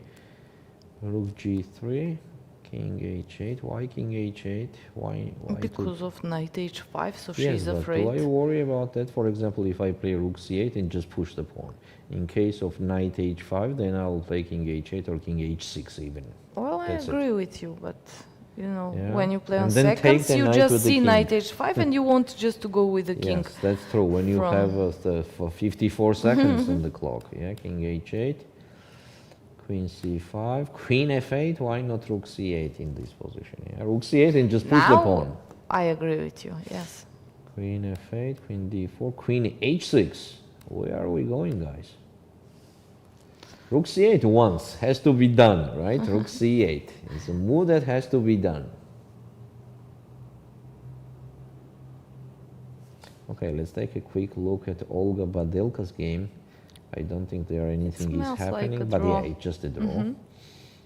Let's go to Stavroula back. She played. No. White is thinking. White is thinking. 6 minutes. She played rook c8 finally. Yeah? Yes. On the second board. Beglower. Rook c8. But now there is queen c3, blocking. And we have to start everything from the beginning. Queen goes Exactly. back Queen on f8. f8. Yeah. King on h6 somehow. And something like that. Yes, actually queen f8 and queen c5 is winning the game. It's winning, yeah, just 2 extra pawns. But a few time on the clock. Zhereptsova is still thinking. Okay, very important moments. Zhereptsova is thinking. But the position obviously is just losing. Just losing one more time. On b4 there is bishop e1 and game over. And on rook e2, bishop goes to c3, then goes to e5, then goes to g3, then goes to f2, and pawn g3 is winning the game.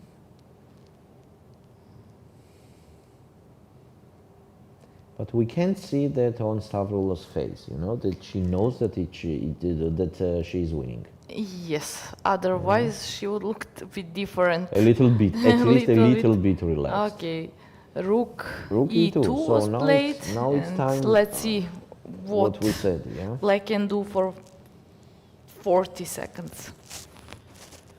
It was The a thing draw. is that there is nothing else to do. Badelka just finished. They made a draw. Yes, that was Badelka obvious. against Well, Nogorian. you know, I'm afraid that maybe she will play g3. Yes, could be, by the way. It has sense because if she saw these motifs with the bishop, she would do it And do a you know bit what's going on earlier. after g3? Only move that survives is b4. So they are forcing each other. No, she did it finally. Finally, she did it. Did she play bishop c3, C3, or yes. b? Uh-huh. c3. Okay. She played bishop c3, and I hope she found out that idea with bishop e5 and bishop g3.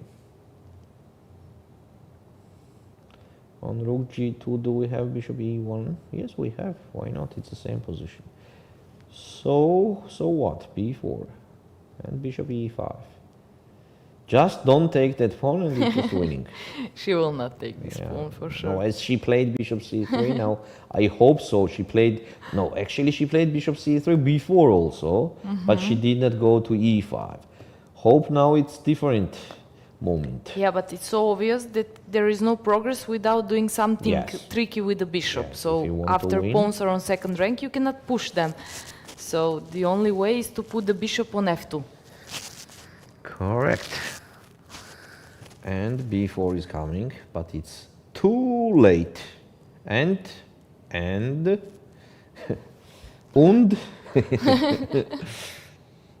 bishop e5.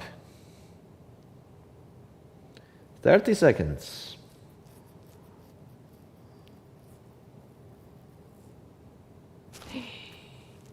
Oh. Oh.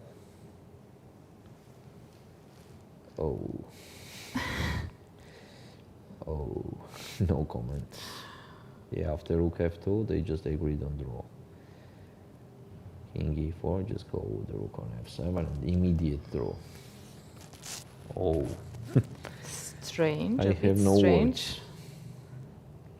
So it means that she can't see that idea at all. At all. I mean, she was Yes. not thinking about that But at it all. happens sometimes. That you don't see, but you are doing it by itself. By Well, luck.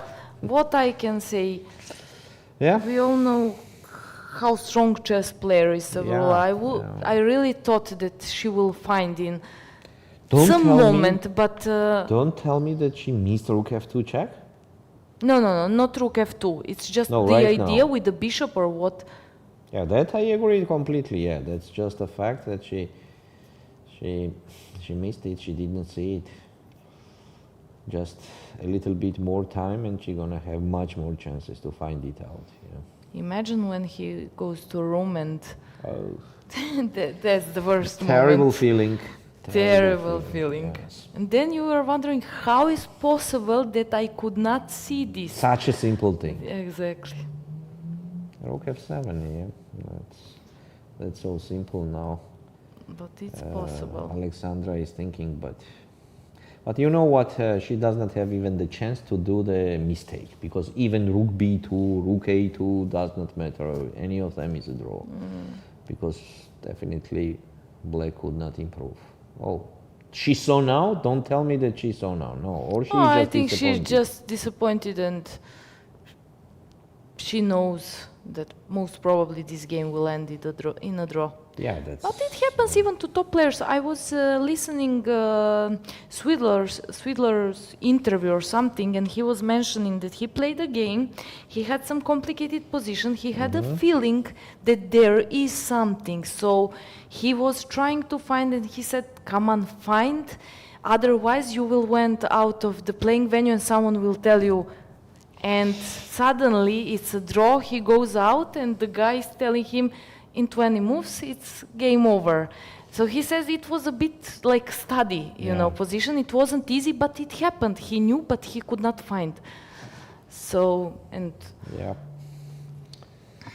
So, what do we have here? Rook f7. Yes, rook f7 was played.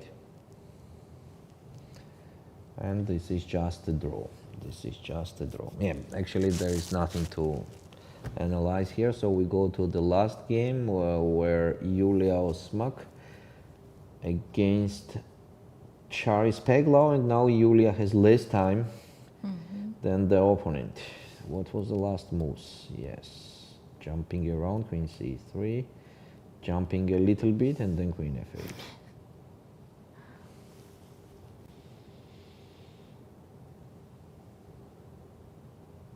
King h1. So queen c5.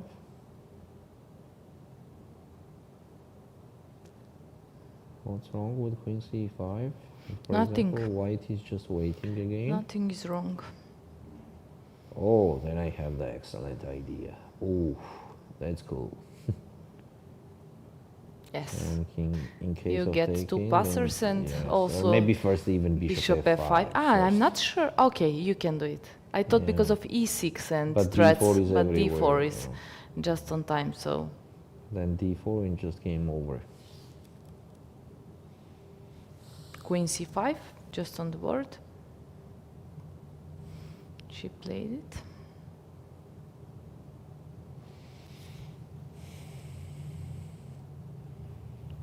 Yes, the first board is not actually interesting anymore. It is just a draw. I want just to ask our operator to move to the second board where Osmak Yulia is playing against Charis Peglau. If we can take the bigger view of this board will be excellent, as on the first board it's just a dead draw. So what did Osmak play on queen c5? We can't see. She played queen c1. No? Yes, queen c1. And black did not play f4. Black did not play f4. King J, wait a sec, knight h1, just giving the pawn. Yeah. So many times she was supporting that pawn and now she decided to give it up. Okay, king f8. Definitely king f8, that was her idea. Can I play e4 and to achieve something? No, there is just... case of e4, No, not there's, immediately, yeah, but knight at some hanging. point I thought Or just knight to bring f6, the queen. right? Or knight Yes. f4. Maybe knight f4 is even better, yeah. Let's take a look. Yeah, knight f4 kind of makes more sense because knight on f6. Okay, that knight on f6 already did its job and eats the pawn on h5. Yeah, Stavroula and offered the draw.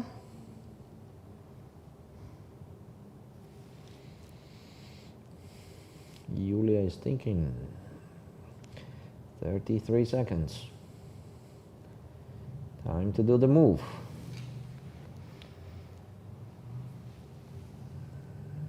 Knight f4. Yes, she did knight f4. Now king e7. What else? Threatening rook g6. Yes, this is a threat. This is a threat, and then the royal fork. And what did she play? King e7, right? Right. King e7.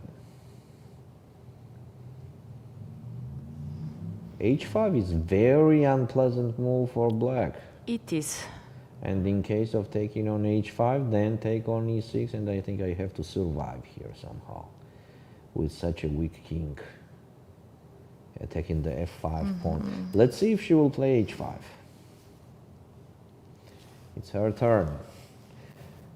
What did she do? I think she didn't play h5. What did she do? Queen c3.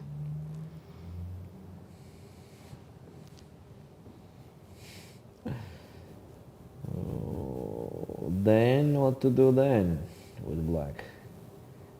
Rook b8, kind of correct, why not? We want to play rook b3.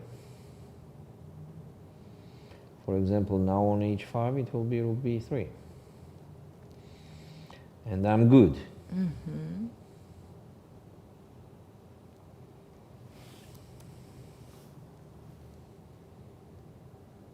Yes, they hear us. We delay. Yeah, with delay, some delay. Rook b3 has to be done. There is no other point and choice. Or maybe just take on h5. Who knows? Why not? She took it.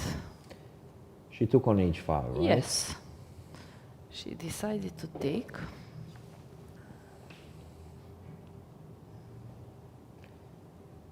Let's take a look what the white will do here.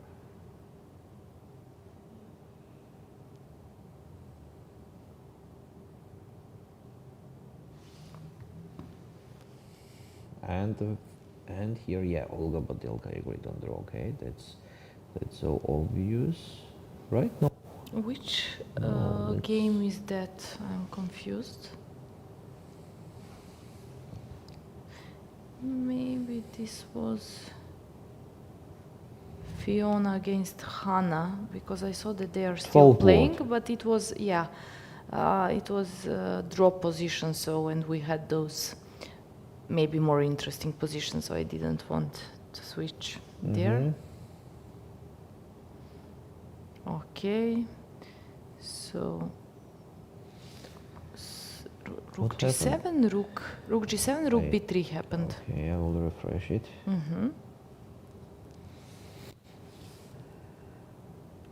So g takes h5, rook g7, queen b4 was immediately winning here.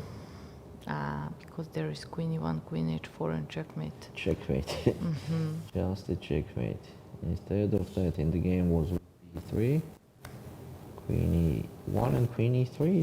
Is not it game over again? That is game over, definitely. On queen h4 check, just king d7, and on knight takes c6, just rook b1 check. And queen e5 and... Or maybe queen g1 if it Yes. delivers checkmate. Yes, it's just winning. Okay, let's see what Charis will do. She will take on e3 or not?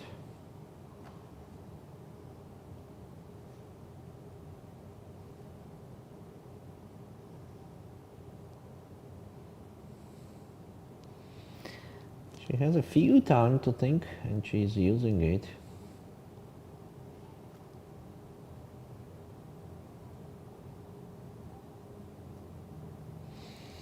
She's still thinking, and she's not going to capture on e3, or yes, she did it. Yes, she did it. Brave decision. Definitely brave decision.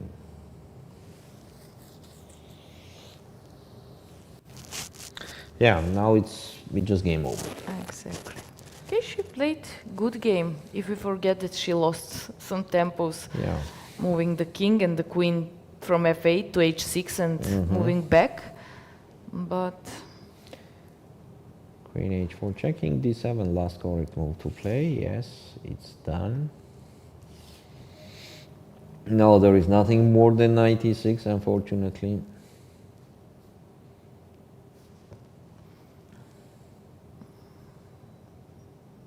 well, yes.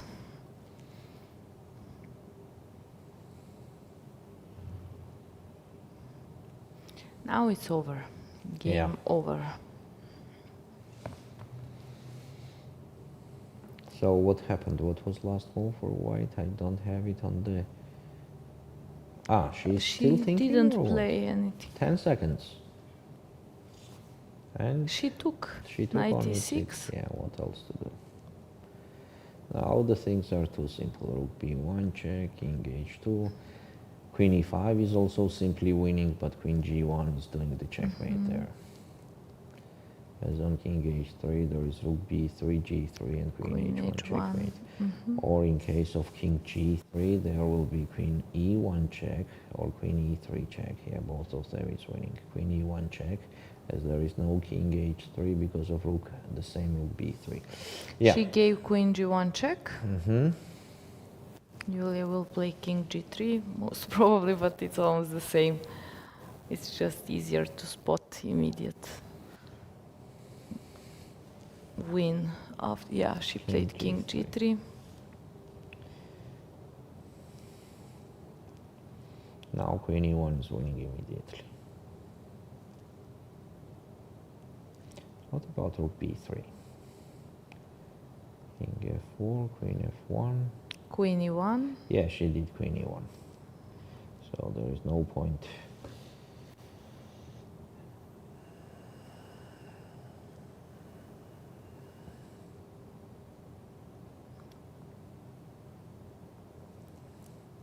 Nice game in total. Nice, very nice game. Yuliia had her chances. What? Wait, what? Oh, she took queen h4. Wait a sec, rook b3 was winning in one move. Come on. Okay, that's also winning, but... Not just rook b3, queen h1, and then rook b3. Yeah, I mean... Yeah. Yes, okay. But okay, Yeah, this is we also understand completely that. winning Yes, we understand that. endgame, but... We understood that. She did it like for sure. No, yeah.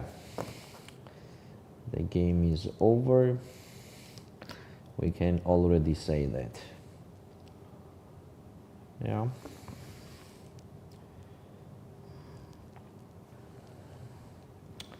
Nice. What is Yuliia game. thinking about? She's just getting okay You know, with losing the game. Yeah. sometimes it's very hard to give a hand and Yeah. finally to resign the game. I think always is like this. Not even sometimes, but always. Yeah? Almost, yeah, okay, let's say always. Nobody loves to resign. Especially when you're a huge favorite in Yeah. the game, when And this the expectations happens. are too high.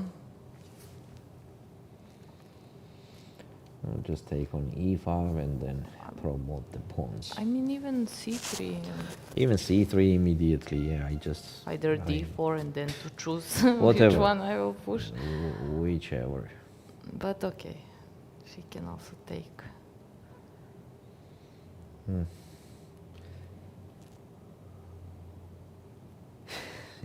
She's thinking even here, yeah. Well, and high responsibility she is feeling. c3.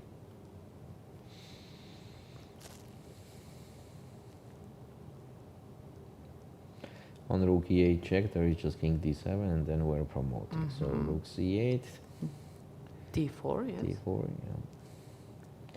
Then just take on e5. Okay, actually I think here everything is clear, Sandra. It's not necessary to go till the end of this game because it's absolutely winning position for Because black. end could happen a few minutes ago, but it Yeah. didn't. Yes, but here it's just no resource. Yeah, Ah, okay. They hear us again. They hear us again. So that was quite interesting day today, but I believe that every next day will be even more and more interesting. I agree with you. We had some great games to follow, some upsets, and tomorrow is third round. We will be here at the same time. Yes, we will be waiting for everybody here in the studio tomorrow at the same time. So thank you for watching. Thank you. Also, Thank you. see you tomorrow. See you tomorrow.